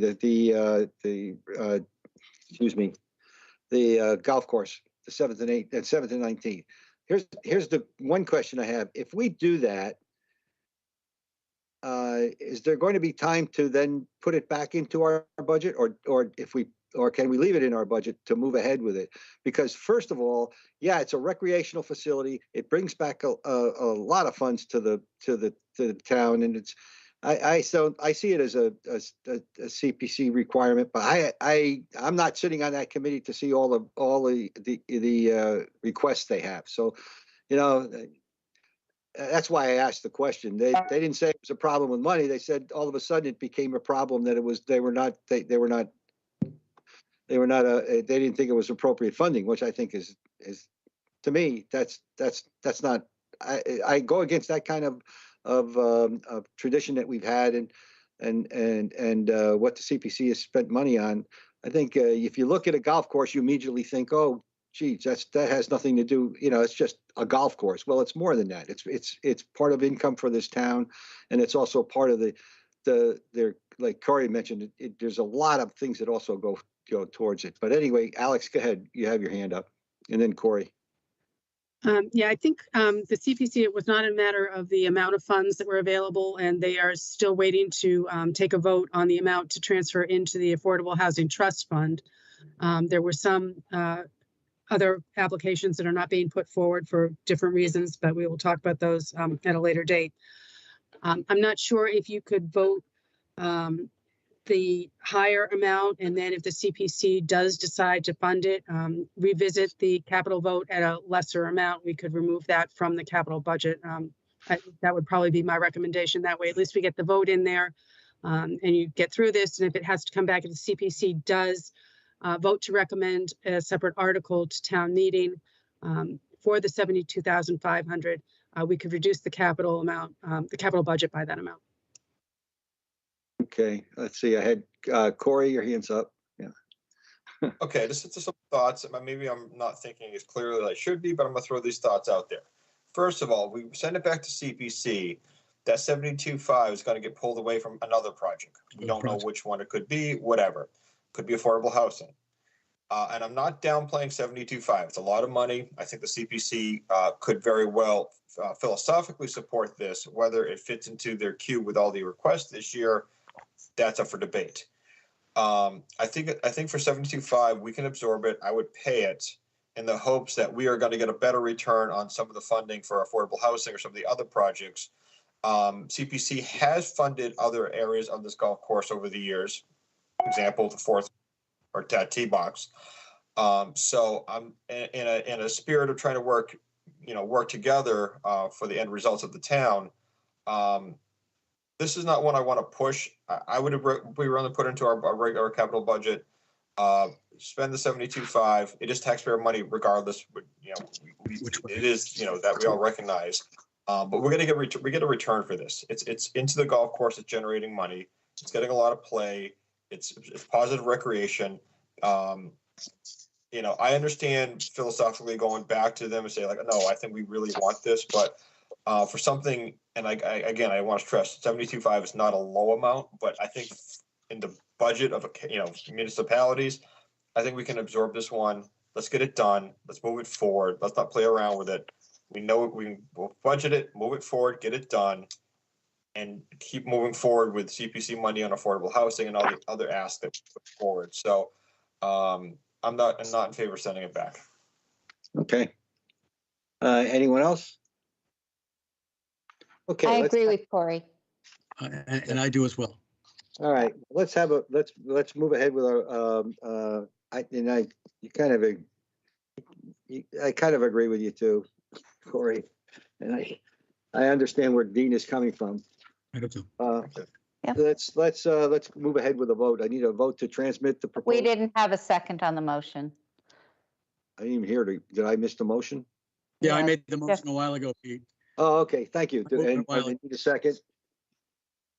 Do we have a second? Second. We're moving ahead to transmit, right? The proposed budget, the operating and capital budget to finance committee. Is that right? Well, Yeah, that I was think the Shireen capital made budget. the motion and seconded it. I made a motion for the Say that capital again. budget, Pete. Peter. Okay. I made a motion Go for the ahead. capital. I made a motion for the capital budget to include the 18K for the kiosk at the fish pier and 72.5 for the remediation, the replacement of 7th and 9th T's and seaside links. Okay, So the full amount, Alex. okay. I'm back on. Thank you. Let's take a vote then. I'll start with Jeff. Aye. Dean, Aye. Corey, Aye. Shereen, Aye. chair says aye. Okay. Go ahead, Alex. Yeah, I see you looking. There's several motions there. So that was the vote on the capital budget, as I correct? Budget. Or was that to Yep. transmit? Yeah, Okay. yeah, that was So to you have to- place, that was to place or to approve, place it on the Place. article. Yeah. Yeah, okay, so we We need to have to vote. vote to transmit and then place and then to recommend. Right. So we have four motions here. We Mr. voted on- Chair, I vote to transmit the proposed FY 2023 operating and capital budgets to the Finance Committee per the Town of Chatham General Bylaw. Okay, second? Second. All right, any discussion? All right, start with Corey, Aye. Shereen, Aye. Jeff, Aye. Dean, Aye. and the chair says aye. The next one is to place the operating budget in the amount of 35,045,826. So moved. Second. Okay, discussion, none. Let's start with Jeff, Aye. Shereen, Aye. Corey, Aye. Dean, Aye. and the chair says aye. We have next to place the FY 2023 capital budget for 2,484,100 up, or it's Yeah, I 25. think you just, That I was think done. that was We Jeff's already motion. did that one. Yeah. Okay, so let's vote to recommend the FY 2023 budget, the operating budget of 35,045,826 and the capital budget of 25,56,600. So moved. Moved, do you have a second? Second. Okay, no discussion. Jeff, Aye. Corey, Aye. Dean, Aye. Doreen, Aye. and the chair says aye. Great, thank you. Thank you. Next up is our water department and operating budget. And Alex, Yes, thank you. Again, this is an annual budget for the water department. As you are aware, the water department is funded through water revenues. For FY 2023, the water operating budget is proposed at $3,857,002. That's an increase of $275,950 or 7.71% from the current year operating budget. At this time, there are no increases in water rates. There are sufficient revenues to support the water operating budget. And as you know, this also includes water debt as well as overhead for some of the general fund support to the water department. There is a $400,000 contribution from the general fund, which pays for fire suppression, the water that's in the hydrants. And I think Tom Temple might still be here if there's any questions, specific questions, but you did review the water department budget previously under the DPW department. Yeah, thank you, Alex. Any questions or comments? I see Jeff's hands up. Yeah, thank you, Mr. Chairman. I move to place and recommend the fiscal year 2023 Water Department operating budget. Do I have a second? Second. Second. Okay, any discussion? Okay, let's go with a vote. We'll start with Dean, Aye. Corey, Aye. Shereen, Aye. Jeff. Aye. Chair says aye. Next one, Jeff? Yes, I move to transmit the proposed fiscal year 2023 watering operating budget to the Finance Committee per the Town of Chatham General Bylaw today. Do I have a second? Second. Second, okay, discussion, seeing none, we'll start with Shereen, Aye. Corey, Aye. Dean, Aye. and Jeff. Aye. Chair says aye. Thank you. And let's move now to the two revolving funds, one, the Consolidated Revolving Fund and the Airport Revolving Fund. Mr. Chairman, I just have one procedural question, if I might. Sure. Did we vote to transmit the operating and capital budgets to the Finance Committee? We did. Yeah, we did. Thank Yep. you. All right, good. That one I caught. Thank you. All right. We have, yeah, like I said, the revolving account. Yeah, ahead. thank you. There are two articles for the revolving funds. One is the Consolidated Revolving Funds, and the other is for the Airport Revolving Fund authorization. Previously, the Airport Revolving Fund has been part of the Consolidated Revolving Funds authorization. However, because there has been questions on that previously, if we have the consent revolving funds as part of the consent calendar, if we do have a consent agenda at town meeting, this would allow us to just have that as part of that consent agenda. And then if there's any discussion on the Airport Revolving Fund, that would be separate. And also the Airport Revolving Fund is requesting an increase in the amount to be expended for FY 2023. So we thought there you might want to discuss that as well. And I see Dean has his hand up. Right. Go ahead, Dean. Thank you. Thank you, Peter. Alex, what is the Marconi Station Revolving Fund? The Marconi Station Revolving Fund receives the rent from the two properties on the Marconi campus, and then that money is used for any repairs that might be needed on those buildings. Okay. And with respect to the Airport Revolving Fund, so on page 2 of your memo, it says proposed limit 150,000, but then on page 3, it has the Airport Revolving Fund at 100,000. So I'm confused. Oh, I'm sorry, they are requesting 150,000. It was 100,000 that was authorized for this year with the vote of the Select Board and the Finance Committee, up from 75,000 that had been approved at town meeting. So right now it's 100,000. Right now it's 100,000, and they're requesting 150,000 for next year. So what do they have in mind for to use the additional $50,000 for? We know.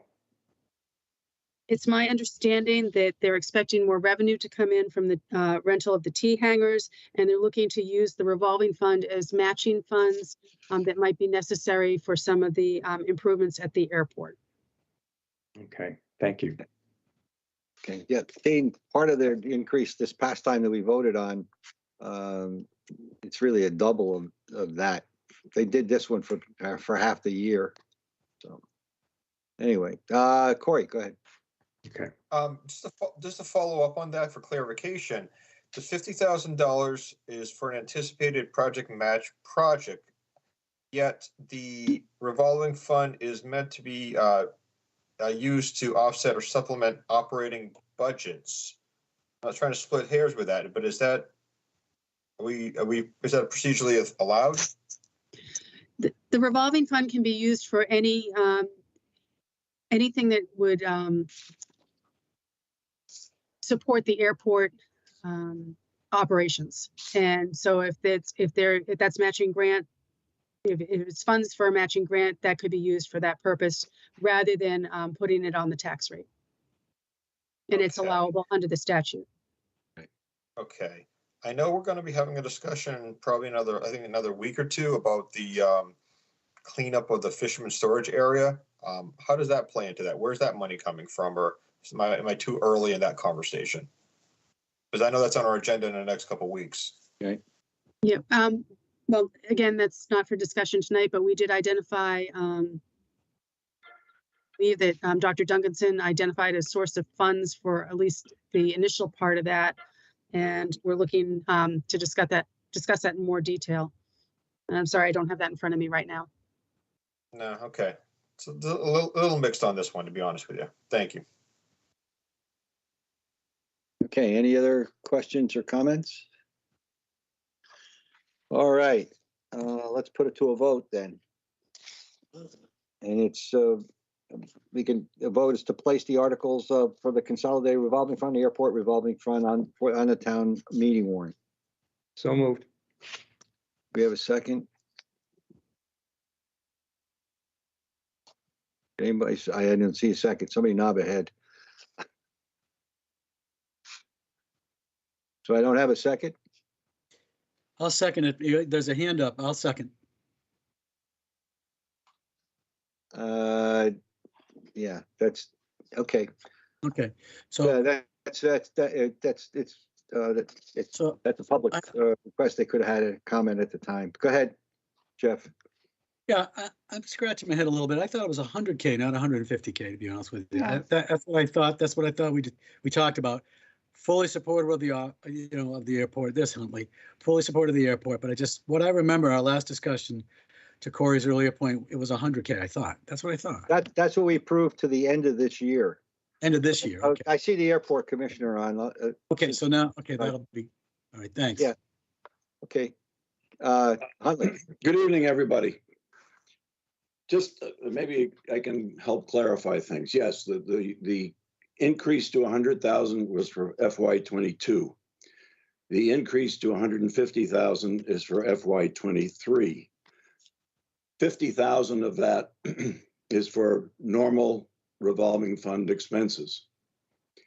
The 97,500 or we can say the other 100,000, but the actual number is 97,500, is money that we're setting aside from revenue, expected revenue, to cover the obstruction removal project that's going on in 2023.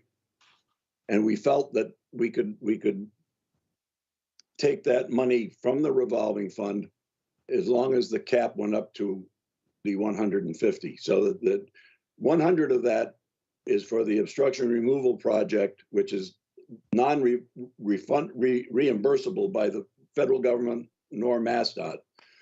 The entire project has what the reimbursable amount is $1,852,500.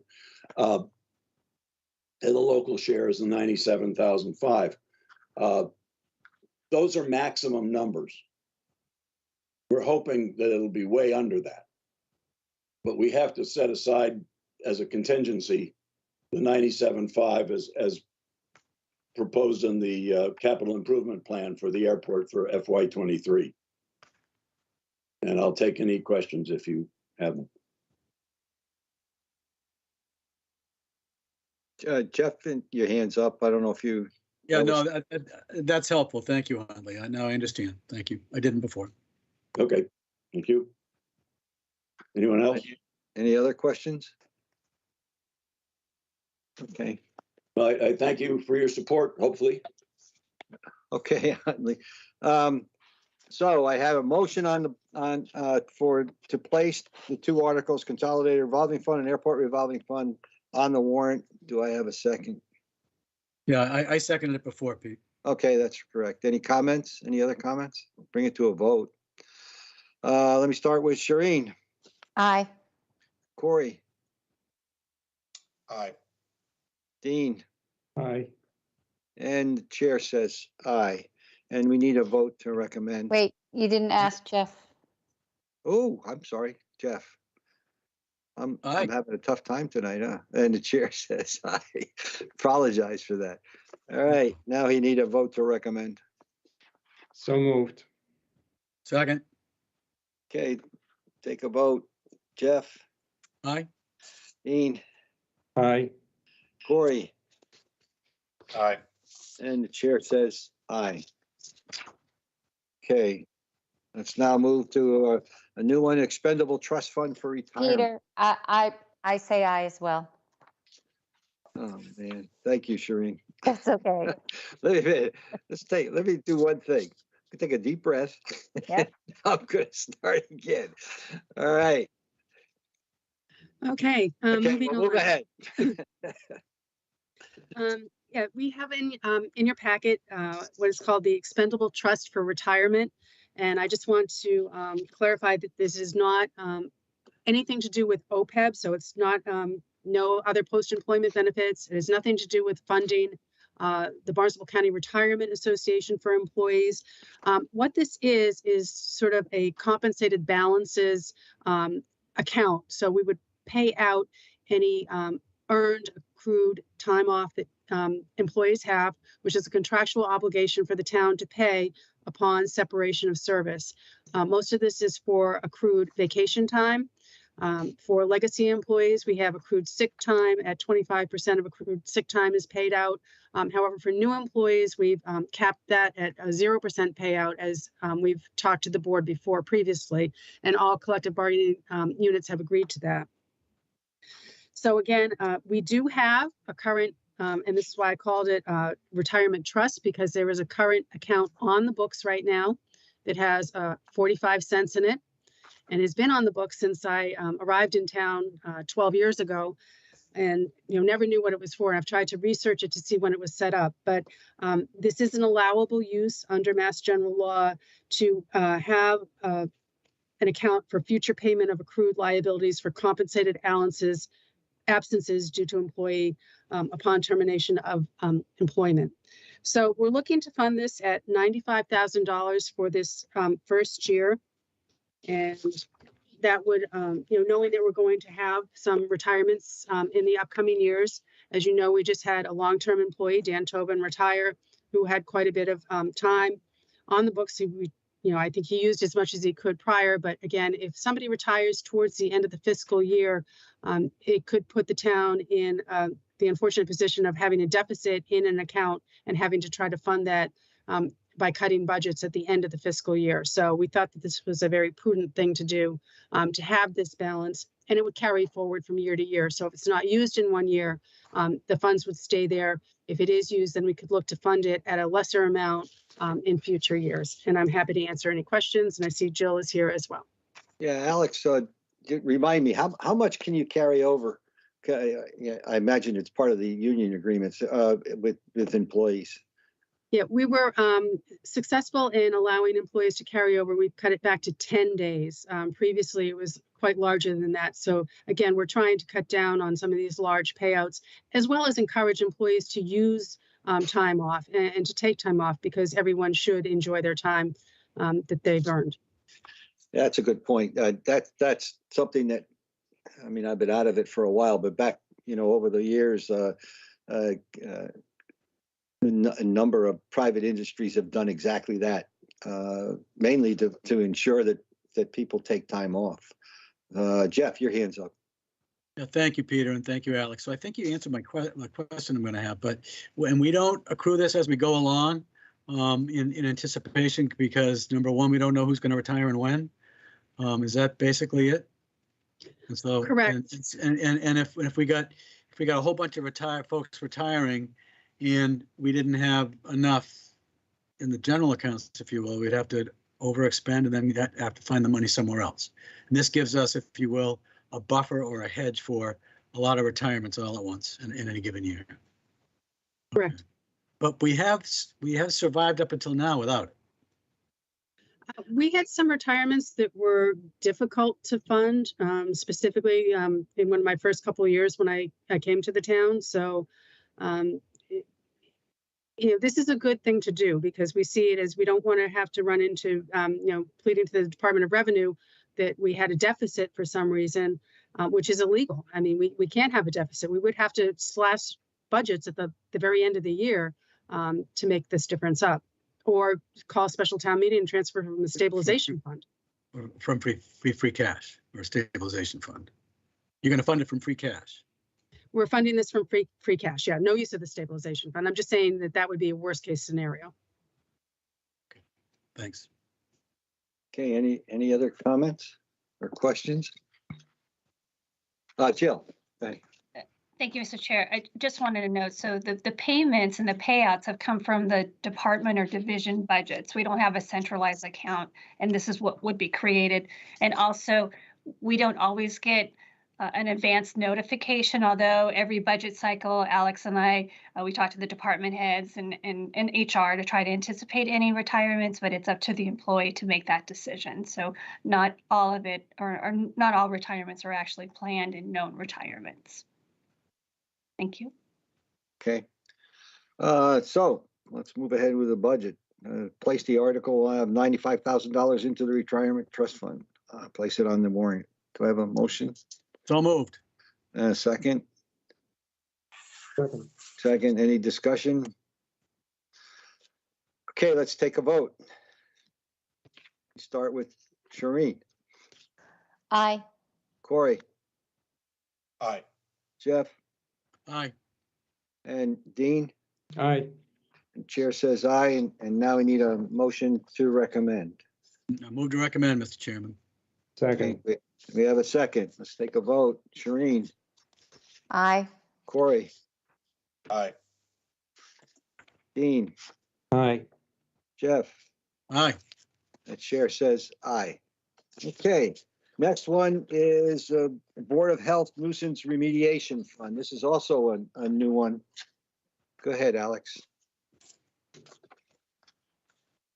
I think I'm going to turn this over to Bob Duncanson, but I'm happy to answer any questions that you may have on the financial aspect of this. I see it. Yes, welcome, Dr. Bob. Go ahead. Hi, good evening again. So this article rose out of the issues that the Board of Health has been dealing with primarily up at 32 Mill Hill Road for, several years now. And we recognized that there was no easily accessible funding source when the town got into a situation where they wanted to clean up what was considered a nuisance property or nuisance situation. So we talked with town council and others and determined that having such a fund created would provide more flexibility and allow the Board of Health to act in a more timely manner. As I think somebody questioned earlier, we have just recently opened bids to clean up the road right of way in the vicinity of 32 Mill Hill Road.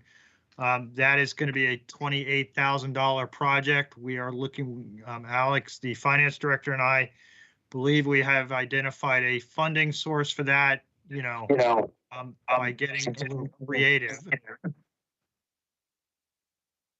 Yeah, I heard it too. I think you can go ahead, Dr. Duncanson. Yeah, I don't know where that was coming from. Yeah. So anyway, we put this article together with input from town council as a way to fund these kind of projects in a more timely fashion. If the funds from if funds were used out of this, more than likely the town would then lien the property where the cleanup occurred and recoup the costs over time. Obviously, and so, it's really just providing a way to deal with these kind of properties in a more timely fashion, quite honestly. So with that, I'd be happy to answer any questions. Dean's hands up. Thank you, Peter. Hey, Dean, hang on a second. Every once in a while, we're getting feedback from someone, so please, everyone mute your mics. Go ahead, Dean. Sorry. Thank you, Peter. I guess the first question is for Alex. Does the 150,000 or whatever remains of it stay in the account at the end of the fiscal year? And and also, do we have to go to town meeting to actually create the account? Yeah, this would be a special revenue account or a separate article that would carry forward from year to year. So again, I probably would recommend it would be a special revenue account because any fees that we would recoup back from placing the lien on would go into that account to keep on funding it from year to year. But again, it would carry forward, yes. Yeah, so but the account is not created yet. Not yet. And who has to create it? Town meeting? Town meeting. So shouldn't there be a separate article to create that account? Because all this motion, proposed motion does is to transfer the funds into an account? Or should we add that This- language in? Yeah, this action would create the account because it's authorizing the money to go into such an account. Okay. It's not a revolving account, but it's a separate account.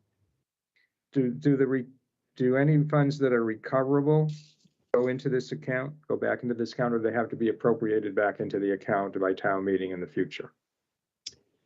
If we recover anything from the property owner, I guess. I have to double check on that. I would assume that they would go back into this account, but I want to check on that. Okay. Bob, you mentioned that town council has prepared this. Has he reviewed the explanation as well? Because Yes. there's factual statements that are recited there. Okay. Yes. Thank you. Those are my comments. Okay, thank you, Dean. Jeff? Yeah, I think it's needed. And to Dean's point, I think the article needs to kind of say how the account's going to, or how the fund's going to act, similar to a revolving fund. So if the funds get replenished by folks paying back, then, you know, the fund gets replenished. I think it's important for the motion to say that and the explanation to say that. Thanks. Okay, any other questions for Dr. Bob? Corey? I see a hand. Yeah. Yeah, I paused this a little bit, and I guess maybe it's just we're having a conversation about it. I understand clearly what's driven this. I mean, we all know the property that has pushed the limits to well beyond, and you know, having the mechanism. But Board of Health has very broad discretion about what can be considered a nuisance property. And in my memory, and I know this is a funding mechanism. This is not the actual bylaws themselves, but we were very cautious about, you know, what was considered a nuisance property, because I think years ago, and you know, again, correct me if I'm wrong, a lot of this was like, well, maybe some fishing gear was a nuisance to someone's property, and you know, if one person's opinion differs from another person's opinion, and how does that get resolved between neighbors? So I understand, like, again, the one property that really drove this, but moving forward, is this something that we are we gonna need for other properties in town? Or are we opening up a funding mechanism to allow people to really start nitpicking their neighbors, that is a nuisance in one person's perspective, but not really in the other person's perspective? It's a kind of a slippery slope for me. I understand if it was just one property, but I'm just putting a little bit of pause on it, that we're opening up a mechanism that is going to allow people to say, well, I really don't like this equipment, or I don't like this XYZ. And it's going to put the Board of Health in a really tough position, because they have such a broad discretion of what is considered a nuisance property. So I'm just throwing that out for discussion, because I want to feel comfortable with this, beyond the one property on Mill Hill that has really driven us to this point. I want to look beyond that and figure out if this is a correct mechanism for other discussions that the town may or may not have on other properties moving forward. And that's where I'm pausing at. Okay, Jeff, your hand's up. Yep, thank you, and thank you, Corey. There was discussion, you know, especially about lobster traps being next door to neighbors and stuff, and I get your point, and I understand it. This is a particular instance where we need a funding source to solve this problem. If, in fact, we went down that slippery slope that you just described, and we thought that, you know, in one person's eyes it was a nuisance and in others it's not, then I think if we run into problems with this, then we can nuke it. But for right now, we need a funding mechanism to solve this issue. I honestly believe that in this town, kind of if it walks like a duck and quacks like a duck, it's a duck. And I think we know the difference between what we got going now versus what might be considered a nuisance going forward, Corey. I mean, I just think. Okay, I'm gonna go along with this, but I'm just gonna throw up the warning flag, and maybe I'm overreacting, but I'd rather speak now for, you know, just put on the record. I have some concerns about, you know, some of the actions the town has taken. We've got a situation, an example. We have a fisherman storage area that's going to be cleared away. We're going to have fishing gear that's going to get moved to residents' houses by right. They're allowed to do this. And going back to, you know, decades ago conversations about people's feelings about fishing gear and whatever, this is going to be a new element to some certain residential properties. And I hope it does not go down the road that I've spoke of previously, that it's considered a nuisance and we have a bigger issue when we open up a whole can of worms. As far as the Mill Hill property, fully understand the mechanics behind it. I'm going to go along with it because of that particular, item that we really need to address, and it's been so difficult to address for so long. This is kind of maybe the way we can move it forward. But I do want to put caution in the wind that I don't want to open up the doors to future concerns of other areas that are far more delicate. So I just put caution out there that we don't go down that road and we stay focused on items like the one on Mill Hill that is push the limits, and we can all understand why we're doing the steps that we're taking on this. So just want to put it out there for my own peace of mind. So thank you. Yeah, I understand, Corey. And just Dr. Bob, well, I see Shireen's hands up too, but just a comment. That's going to be a health department discussion and decision. Is that correct? That's where this funding would go? Yes, it would. Yes, use of this funding would require the Board of Health to declare the situation a nuisance. And Mr. Metters and Mr. Dykens are very, very correct. The Board of Health has very broad discretion. But I can tell you that based on my experience working with the board, they don't take that lightly. They really, a very compelling case has to be made to the board before they would consider something a nuisance that would rise to this level. And I fully understand your concern. Honestly, the article was originally written specifically for the Mill Hill Road property that's been referenced. And then in conversations with others in town council, we broadened it because we are aware of certain other properties in town that, maybe haven't risen to the level of the Mill Hill Road property, but, have been brought to our attention over the years as potentially being problematic. But, we don't get regular complaints about them like we do Mill Hill. So, but the board is very aware of their discretion and using it appropriately. Thank you, Bob. Shireen? I'm not seeing where this funding mechanism drives the determination of what is a nuisance property. So that's a whole different thing in my eyes. So I'm supporting the article because I think that yes, we need to be very sensitive. Corey, you're absolutely right to people's opinions of what is what. But I'm not seeing where this funding would be a trigger for that. So I'm okay with it. Okay. Any other comments? Corey, your hand's up. Yeah. No, I just want to make one brief comment that I do have a great respect for the members of our Board of Health. And I don't question their thought, their positions, and I think they do a fabulous job. I'm just thinking just mechanically, those are my thoughts. But no, the current members who are sitting in the Board of Health, I have great respect for. Okay, thank you. Any other discussion? See any? Let's move for a vote to place the article on town meeting warrant. So moved. Okay, a second? Second, okay. No more discussion. Let me go follow it down so I don't miss anybody. Shireen? Aye. Corey? Aye. Dean? Aye. Jeff? Aye. The chair says aye. Now we need a vote to recommend. So Move to moved. recommend. Yep. Okay. Second. Second. Okay, discussion, none. Shireen? Aye.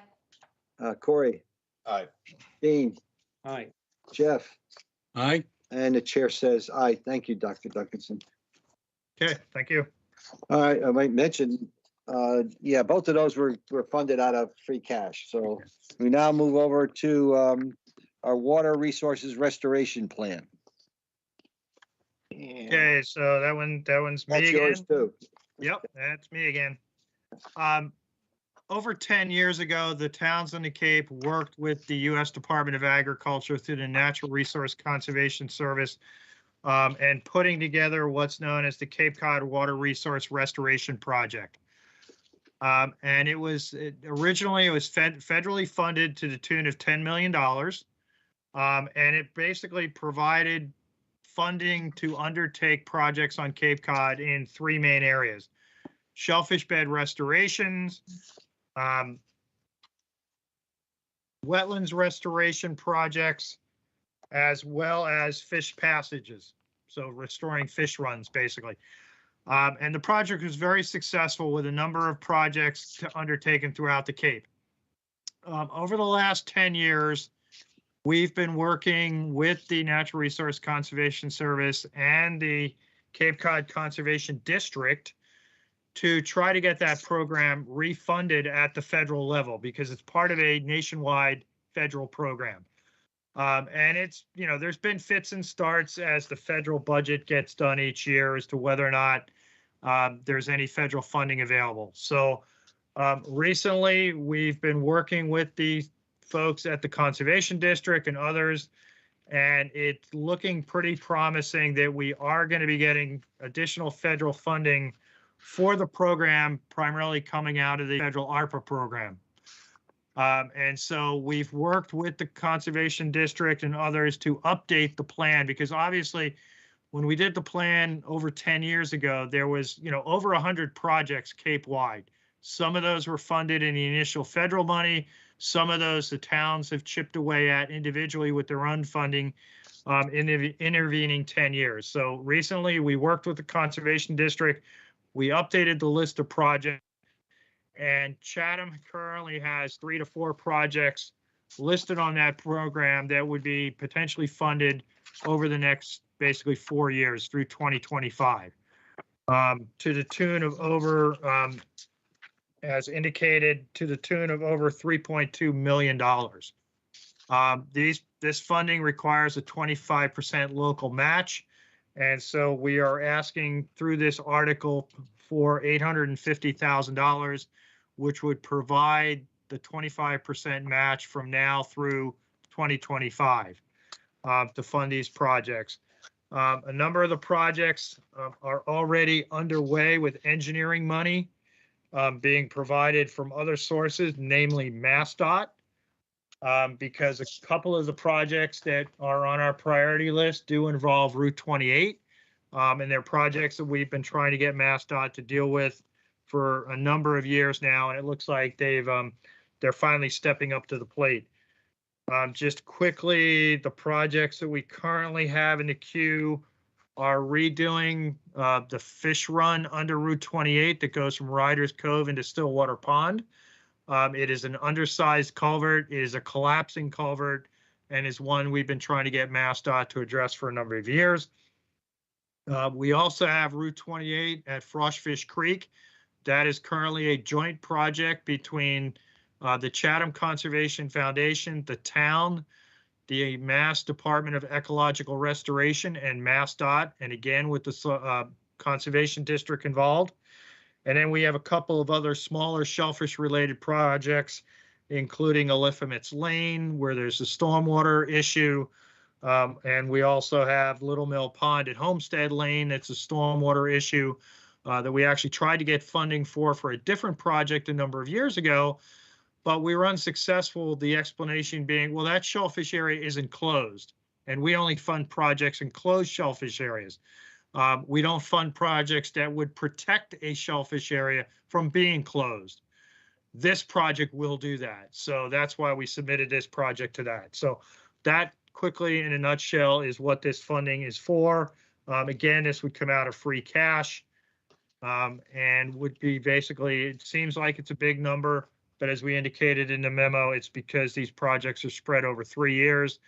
And while the current estimate is $729,000 for the match, as we all know, prices are right now escalating through the roof. And so we wanted to make sure that we'd only have to come to you in town meeting once to fund the 25% required match. So with that, I'm happy to answer any questions.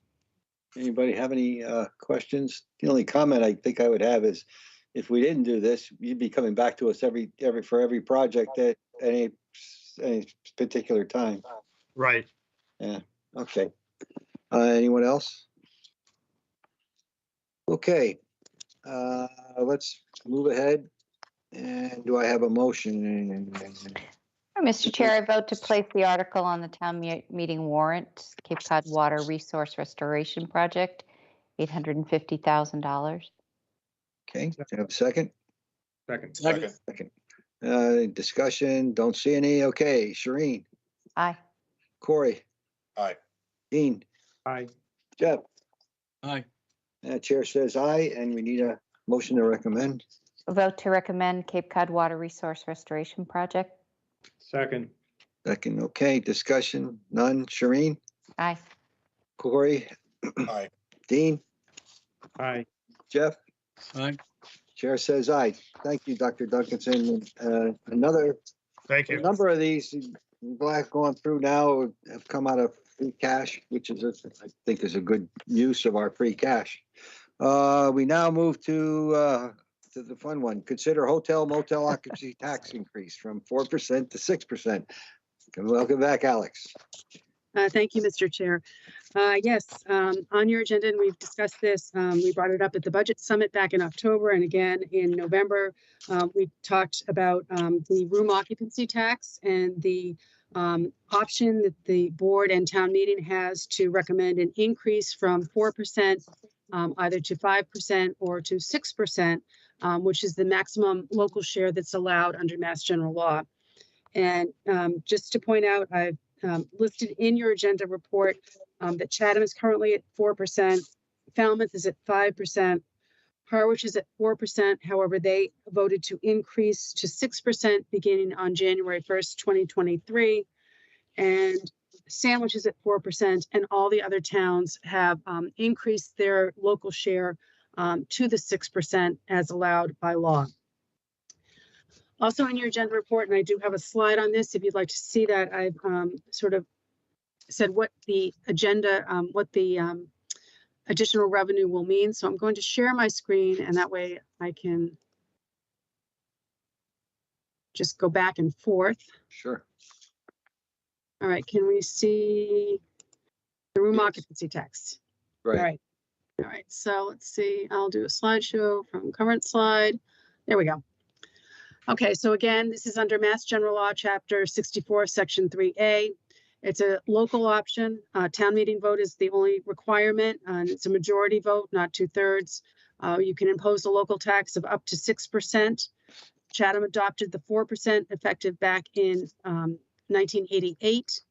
And if it is accepted, you may not amend that vote or revoke it more than once in a 12-month period.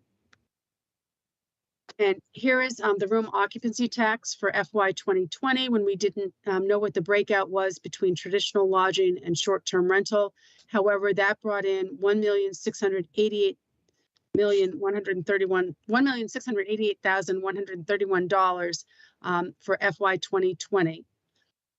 With the expansion of the short-term rental tax, of the hotel motel tax to short-term rentals, that increased that amount for FY 2021 to $2,127,307.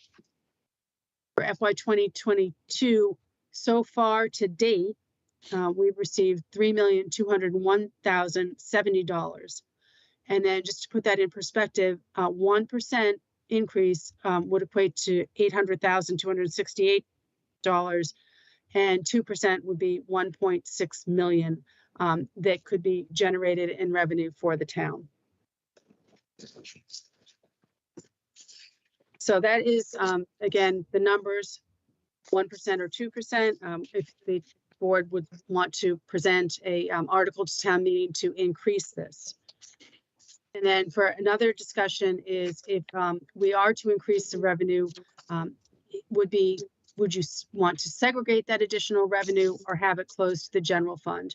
Mass General Law requires that any revenue closes to the general fund unless it's designated for a special purpose by a vote of town meeting.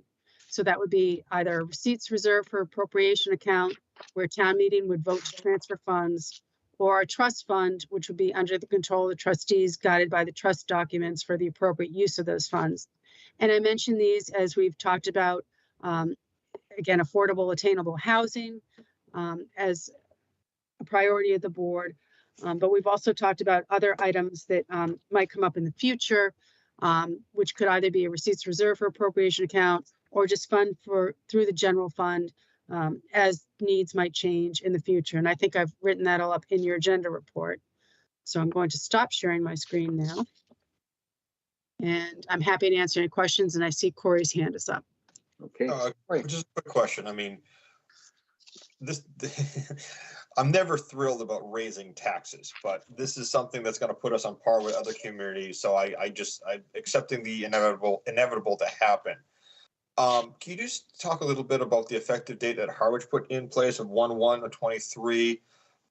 Would that make sense for Chatham, or can you pro and con that a little bit better? Because I'm just trying to understand why they did that and the benefit or lack of benefit that would be for us.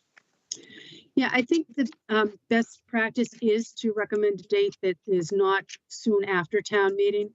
Again, that would give the hotel motels and innkeepers, as well as Airbnb for the short-term rentals, time to notify their customers that this tax is going in place. Again, it's up to the innkeepers, rental companies to report the tax to the Department of Revenue, who then remits it back to the town.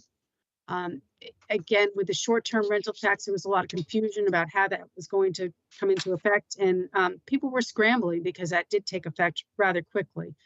Harwich voted this, I believe, at last year's town meeting, and they put it off for a year. So again, to have discussion with the community, that would be a good item too. And I'm hearing background noise. Me too. Yeah. Yeah, I am too. Second question I had is for clarification on, specifying some of the funds for different sources. Completely open to putting some of this to affordable housing. You still hearing that, Sam? Yeah, I think it's on our side. I don't see anything coming up on the screen here. Yeah. Okay. I think it's internal. Mr. Chairman, this is Mark at Channel 18. Unfortunately, I think it's Mr. Nicastro's system. If he could just make sure he's muted when he's not speaking. He's muted. He's been muted all this time. Okay, thank you. Okay. I'm certainly open to putting a percentage of this into affordable housing. I think it's a good mechanism for us to take advantage of moving forward. But I know, maybe 1%, 1.5% of it.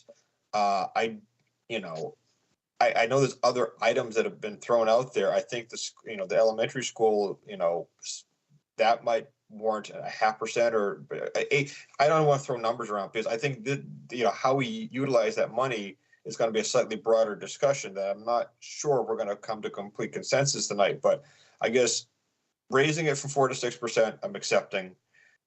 I think we should take that extra money allotted to affordable housing and maybe another source of some sort. But that's going to take a little more of a discussion that, I guess I don't know what kind of timetable we have to finalize that on. So I guess that's my follow-up question is what exact timetable do we have to determine how we would use that extra 2%? Yeah, thank you, Corey, for asking it. Alex, can you talk to that? Because I had the same question. Yeah, I think that's a very valid point. And I think I said in the agenda report that it would close, if it's not segregated, it closes to free cash. And free cash can be used for any legal purpose as voted by town meeting. So if it closes to free cash, and this would be, again, if we know that this is coming in, we could actually use an amount to offset the tax rate. So it would definitely be a local receipt. So the tax rate could be stabilized more so than it is or reduced. Or we could keep this as a new source of revenue, which would generate more free cash, which then could be used for affordable, attainable housing, whatever the board sees fit in the future. So it gives you a lot of flexibility by closing to free cash, rather than being segregated for a specific purpose. And then if something happens and you need to pivot to a different a different crisis, say in the future, you don't have that flexibility. The thing about a dedicated, if you do dedicate it for a specific purpose, then that it's not going to be used for something else. But again, if it's free cash, we never use free cash to fund the operating budget. So again, it is a specific, that's the financial policy of the town, and that would be the only risk, but we never use it for that. We got a bunch of hands up, but you said closing too, so we have to make that decision tonight? I'm sorry? We have to make that decision tonight on whether we want it to go to free cash or whether we want to split it up? My recommendation for tonight is to decide if you want to put forward an article to increase the local rooms tax. And that discussion to segregate it can be done at a future date. It does not have to be done tonight. And it's a vote of the board. That would be a vote of the board and a vote of town meeting in a future to segregate those funds. All right, well, I'm gonna have to make a comment. Yeah, that's what I thought. Now, let me listen to the board because I have a concern with that for a couple of reasons. And I'll just mention one. We have, we've made affordable housing a critical item, and it's a top priority, and we have not allocated any funds to that. We have a number of homeroom petitions that are up at the State Department. They're getting pushback in a couple of areas because there's a discussion about going beyond the affordable housing government rate. That it has to be 100% AMI, right? Now here's a dilemma. None of those, they're on hold and they're being held up. Our trust is being held up ostensibly because we go up to 200% AMI. Is that an issue that we really want to do? Do we want to move ahead? Here's the problem. We can only use money that goes into the Affordable Housing Trust for affordable housing. And we have just as big a problem for attainable housing. And that has to come out of free cash. Now, the argument against our home rule petitions and the arguments we're hearing on a number of areas is you guys have not made, you're only at 5%, maybe less for affordable housing. You have not pushed to get to your goal of 5%, 10%. That's kind of one. That's easy in a way. We want to move forward on that. But at the same time, they don't understand that we have this attainable housing issue that's got to come out of free cash. So it's a balance between putting money into an affordable housing trust so we can get our affordable housing at least increasing. We can argue that we have money associated with affordable housing and we're moving ahead. If we don't do that by this town meeting, I'm having a problem with that. Let's put it that way. Not to segregate part of it. At the same time, I'm not a big fan of putting things into special revenue funds because look at what we had a large free cash of $8 million over this past year for a number of reasons, not because we planned to do that, but because we had COVID, we had money that was passed, continued on. And look at the good use that it's being put to use, at least in my opinion, the good use it's being used because you have, and as you said, Alex, in your staff report, you have more flexibility with free cash. And I get that. And if I was you, I'd be saying exactly that. But at the same time, we need to be able to show that we want to actively take care of at least part of our affordable housing issue and address attainable housing. There was an article in the paper about one of our communities next to us. They had 27 new students. Can you believe that? Everyone else is going down. They had 27 new students. I don't want to draw the line directly to that, but they've done a lot on affordable housing and they've reached 10% or close to their 10%. But they're going to have a big funding problem for their education. If we come close to that, maybe we should be looking at a 0.5% for the education. I don't know. It's late, and I understand where Corey's coming from. We'll make that decision later, but that's a whole year, and we don't go to a special town meeting for that. And we have to get a housing trust, a better housing trust, which we all want to do. And there's a number of issues that are going to be involved with that. And I don't know. I just feel we need to have some kind of a special resource fund for affordable housing. That's my comment. I didn't want to spend all that time talking about it, but I think it's important because the idea of free cash being just a loan is free cash is a reserve, and it's a way to be able to do things that come up. And that's important. That's important in your home. It's important in a corporation. It's important in municipalities. I get it. But at the same time, we're driven by state requirements. We're driven by funding that we can get from state requirements. And all of those issues are involved. So we have to take care of our own first, and we have to at least get some money, I think, for a greater amount for affordable housing. So I said my piece, and I'll get off my soapbox. And Dean's up, and then Jeff and Shireen. Thank you, Peter.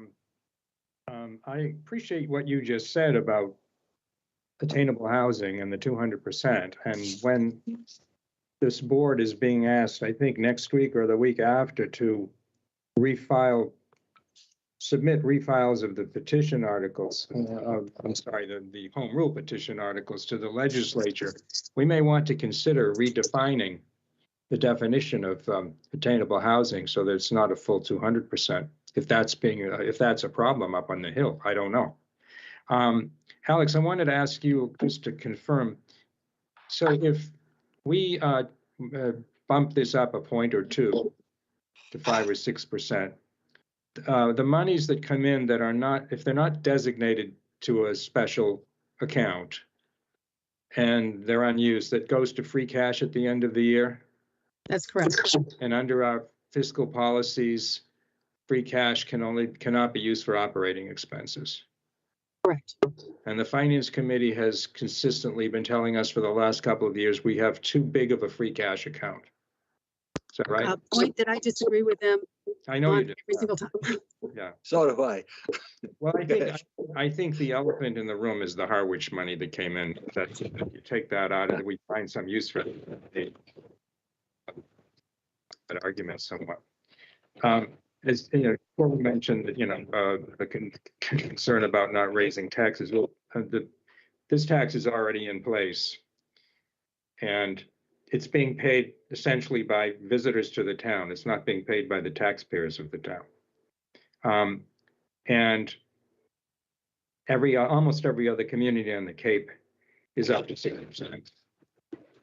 And those that are not have not done anything about it in many years. So I'm supportive of bumping it up to 6%. I'm wondering if we could take any action on this tonight or at a subsequent meeting rather, because it'd be, I've always wanted to hear input from the lodging community, the innkeepers, and I know that this is public information. I don't know how many of them track our agendas. I assume the Chamber of Commerce and the Merchants Association view our agendas every week. Maybe they've passed that information along. Maybe I have heard nothing, so I don't know whether there is any sentiment about raising it or not. In the past, there was opposition to bumping this up, as you know, Alex, when I was on FinCom, and the two arguments were that if we raised this up, people were not going to stay in Chatham; they would stay in Harwich and Orleans and Brewster.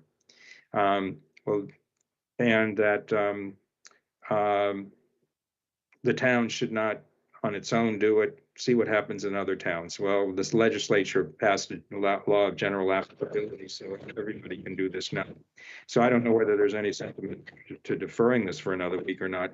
I do think we should have some information about what we might want to do with this money now. And I put now in quotes, whether we now mean either tonight or at some point when if we vote on this, on increasing it next week or the week after.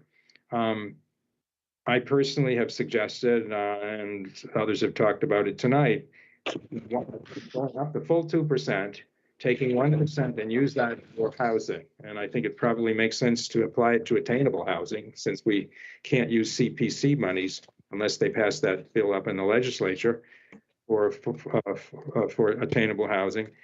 And I would suggest we take 0.5% and use that for education, specifically the Chatham Elementary School, because we've seen that we're going to have to pay $900,000 more this year for CES. And I would take the other 0.5% and put that in in the general revenues and give the taxpayers a little bit of a break. But those are my sentiments. But I don't know how the rest of the board feels about taking action tonight, or whether we should bump this up or not. Thank you. Thanks, Dean. Jeff? Thanks, Peter, and I appreciate everybody's comments. I am in favor of moving this from 4 to 6. I would be more than willing to vote on that tonight. I'm also an advocate, and hear me out for a minute, an advocate of allocating the lion's share, if not all of that increase to affordable and perhaps attainable housing, to Selectman Nicastro's most recent point, which is a good one. We in the town of Chatham, it's no secret that we're playing catch up in this area, and it's perhaps our number one priority. And we have yet to, as been noted tonight, yet to really find a mechanism that's going to fund it. I do have the transfer. We have the transfer fee legislation up at the State House. The odds of that passing are perhaps low, although it is gaining some steam, not just from the Cape, but from all sorts of communities in Massachusetts. So we may see something there, we may not. But I don't think, I'm tired of waiting. And Representative Sarah Peak says this on occasion. I've heard her say it 2 or 3 times. You've already got the mechanism to kickstart the funding for affordable/attainable housing, however we demarcate it. And we've already got that mechanism. Is this.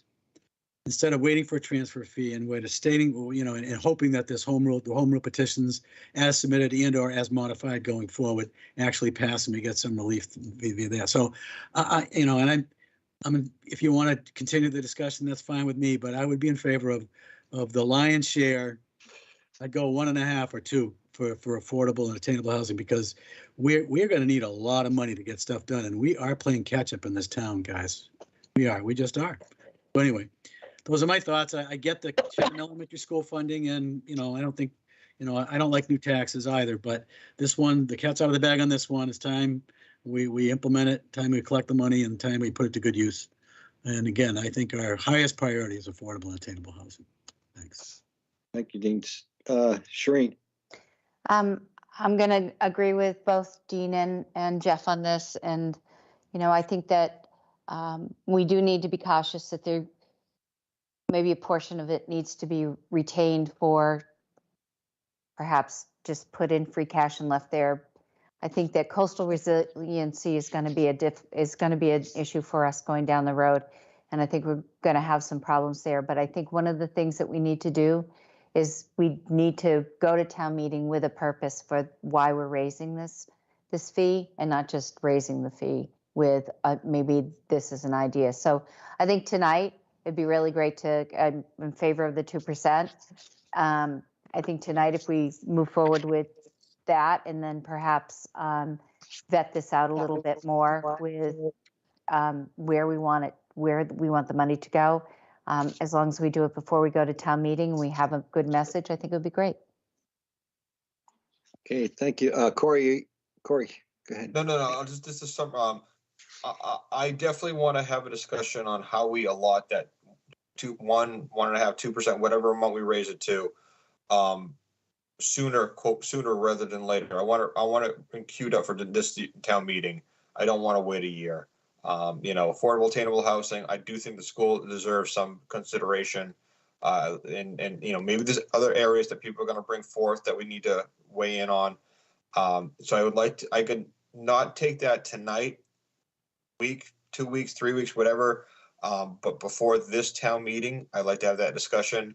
But I accepted the fact that we're going to end up raising this from 4 to barely 6%. So don't feel great about raising it, and it's still raising taxes, but it's got to put us on par with all the other communities. So we're one of the last ones in the list to do this. So it's not like we're jacking up, being the first to jack everything up. We're just kind of following the path that everyone else has set, and if we use these funds in the manner that we've discussed, I think we can put a little bit of merit behind why we're doing this. So.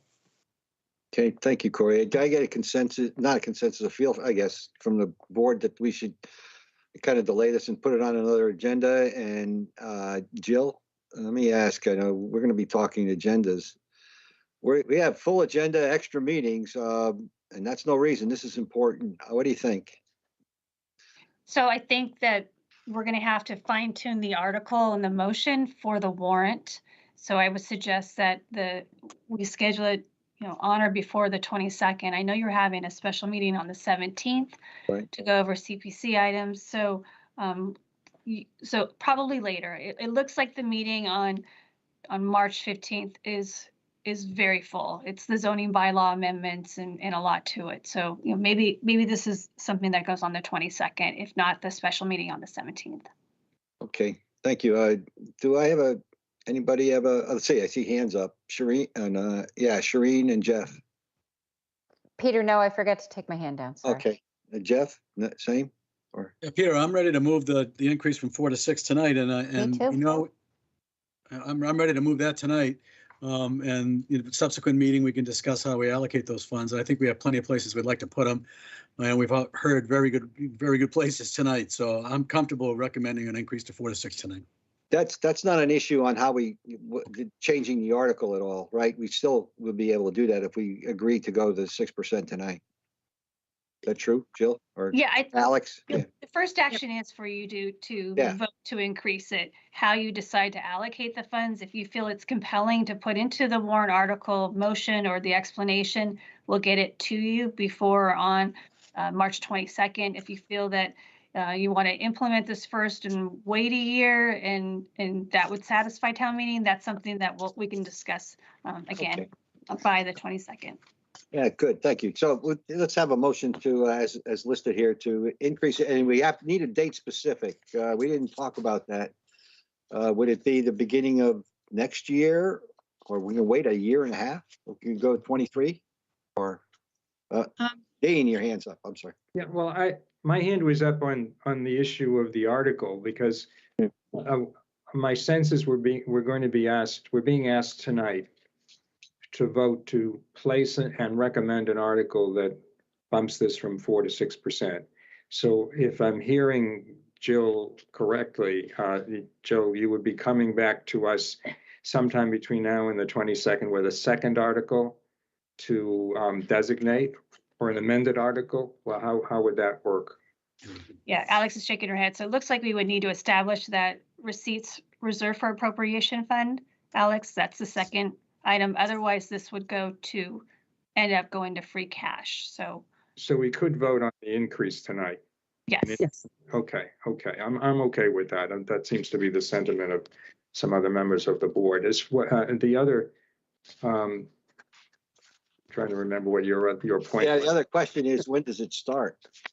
Yeah, I would suggest sooner rather than later. I mean, we do want to give people an opportunity, but so if it passes, it'll pass in May. And they have 6 months. 6 months, enough time for the lodging community to do it? Seems to me it ought to be. Otherwise, it's a year and a half. Yeah. Yeah, I looked at the Department of Revenue's website. They do require at least 30 days from the vote. So the earliest you could do it, and against the beginning of the quarter. I think with reservations being made so far in advance, especially in Chatham, probably the earliest date that you could have it effective would be January 1st, 2023. And if you wanted to make it effective at another time, it would probably be, I would say July 1st, 2023. But one of those two dates would be my recommendation. Okay, thank you. All right. Let's see. Jeff and then Corey. Yeah, I'll move that we increase the percentage from 4 to 6%, and for that increase to take effect 1/1/23, 2023. I think that gives folks time enough to organize themselves and to get stuff published and et cetera. So that's plenty of time. Okay. Corey, we have a second. I'm sorry, Corey. Second, and I have a question. Okay. Just wanted to make sure that the motion was to place that article on the warrant, right, Jeff? Okay. Yes. Corey. Oh, no, my question is, if we have a 1/1/23 effective date, if someone on 12/15 of, the previous year makes a reservation, are they grandfathered in? If people try to book early, I guess I'm trying to get clarification. If there's a wave of people trying to book before that effective date, do they avoid paying the increase for the upcoming year, or does it catch up with them? Or I'm just looking for clarity on that. Good, Alex. That's a good question. I would think, and I'm thinking back to when the short-term rental tax took effect, that this was one of the questions that was, if you had, booked previous to January 1st when it took effect, you did not have to pay the tax. That's correct. But that came in rather quickly. With this much advance notice, I would think if they booked, again, I probably have to ask the Department of Revenue, and I'll ask their legal counsel what their opinion is. Yeah. Okay, Dean? Yeah, well, I mean, Alex just answered the question by saying she was going to talk to the Department of Revenue, which I think is the appropriate thing. But my recollection is that the reason for that sort of grandfathering was that it was recited in the legislation, I think. That's right. In this case, it's the town imposing the tax, unless there's something in the relevant legislation dealing with the occupancy tax. I don't know. Okay, that's all. Okay, so we have a motion and we have a second. Anything more? Let's take a vote then. Shireen? Aye. Corey? Aye. Dean? Aye. Jeff? Aye. Chair says aye. Thank you. And then now we move to consider whether we want to go. We need to live. recommend. Recommend. Recommend, yes. I move to recommend, Mr. Chair. Same A motion. second. We have a second. And let's take a vote. Let's go with Shireen. Aye. Corey? Aye. Dean? Aye. And Jeff? Aye. All right. Now we can decide whether we want to meet in person. Any comments? Or Jill, you have any comments? If not, I'll go to the board. I'm sorry, I just want to make sure that I'm following this. So you voted to place the article in a recommendation, and then you want us to come back to schedule a next meeting to talk about the allocation. That's correct. Okay, just want to make Yeah. sure on that. Okay, yes, so. Let me ask you a question about that. Dean made a comment about a lot of the businesses and whatever. Is there a way to make sure we reach out to them, let them know what's happening? Well, or Corey, we do it through the Merchants Association or Chamber? Go to the chamber. Yeah, we can email the chamber. Yeah, okay. That's all. We should probably do that. Okay, so the next item is if the board wants to consider returning to in-person hybrid meetings.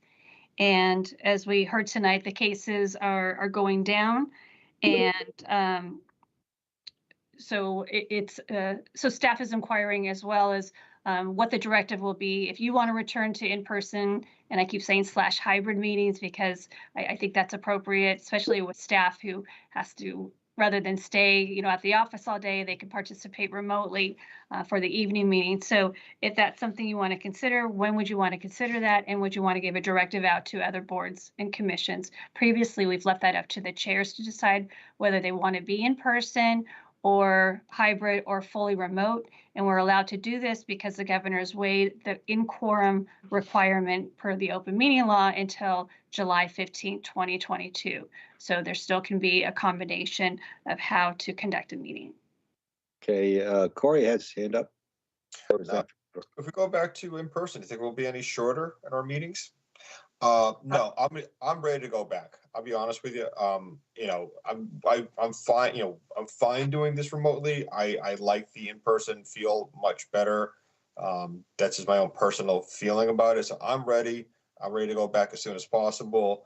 And hybrid wise, I think that's the best platform. And I definitely think the staff should be allowed to do remote, especially with the hours they put in and some of the commute they have to deal with. I'm completely comfortable with allowing them to participate remotely. That doesn't bother me in the least. So, yeah, that's my thoughts. Thank you, Corey. Yeah, Shireen and then Dean. I'm in favor of going back to the in-person with a hybrid, and what Corey had said about the staff being able to present remotely, and also just leave it up to the the chairs of the committees to decide whether they're comfortable with doing this or not on their own without a directive. Thank you. Dean? Yeah, I agree with Corey and Shireen. The only thing I would add is if, in addition to the staff being remote, if they choose, that if any board member wishes to participate remotely, that should be okay. And whether people wear masks or not, that's up to them. Yeah, Thanks. great. Jeff, go ahead before I. Yeah, no, just quickly, I agree with everything that's been said. Yeah, thank you. I do too. The only question I have is if we go back, as I recall, hybrid took a little bit more staff support. And if we go back hybrid, which I don't have a problem, other committees would go back hybrid if they wanted to, or based upon the technology. I know we were able to do a number of I guess it's hybrid in other rooms, right? I mean, in the smaller rooms, or is that no? Yeah, what takes up the technical staff time is the live hybrid meetings. That's a little more challenging, and that's in the large meeting room. But the small meeting room is capable of doing a hybrid in-person remote meeting, but not live. Got it. Okay. The self-service room that has that capability of being a hybrid as well. Yeah, even the community center, right? Not yet. We're looking to upgrade the large meeting room in the community center. Okay. Any other questions, or do you need a vote from us, or just sense of the board? Looks like we want to go live hybrid next week. I'm fine with the sense of a board. Again, the open meeting law allows for this to happen. I think after July 15th, or as soon as we find out what the governor plans to do, we might need a vote, but I definitely hear the sense of the board, and no directive required to the other boards and commissions. Leave it up to the chair. Good. That looks okay with the board. All right. All right. Well, thank you. And that's our last agenda item, except to go to executive session and not come back publicly. Dean, I see you looking at me. At least it appears that way. Mr. Chairman? Go ahead. I move that the board go into executive session under Massachusetts General Laws, Chapter 39, Section 23B, Number 3, to discuss strategy with respect to collective bargaining or litigation if an open meeting may have a detrimental effect on the bargaining or litigation position of the public body, and the chair so declares, with no return to open session, parentheses, Chatham Municipal Employees Association, -CMEA. Thank you, Dean. Do I have a second? Second. Let's take a vote. Shireen? Aye. Corey? Aye. Dean? Aye. Jeff? Aye. Chair says aye. And thank you for a lively meeting. Good night, Chatham. Thank you.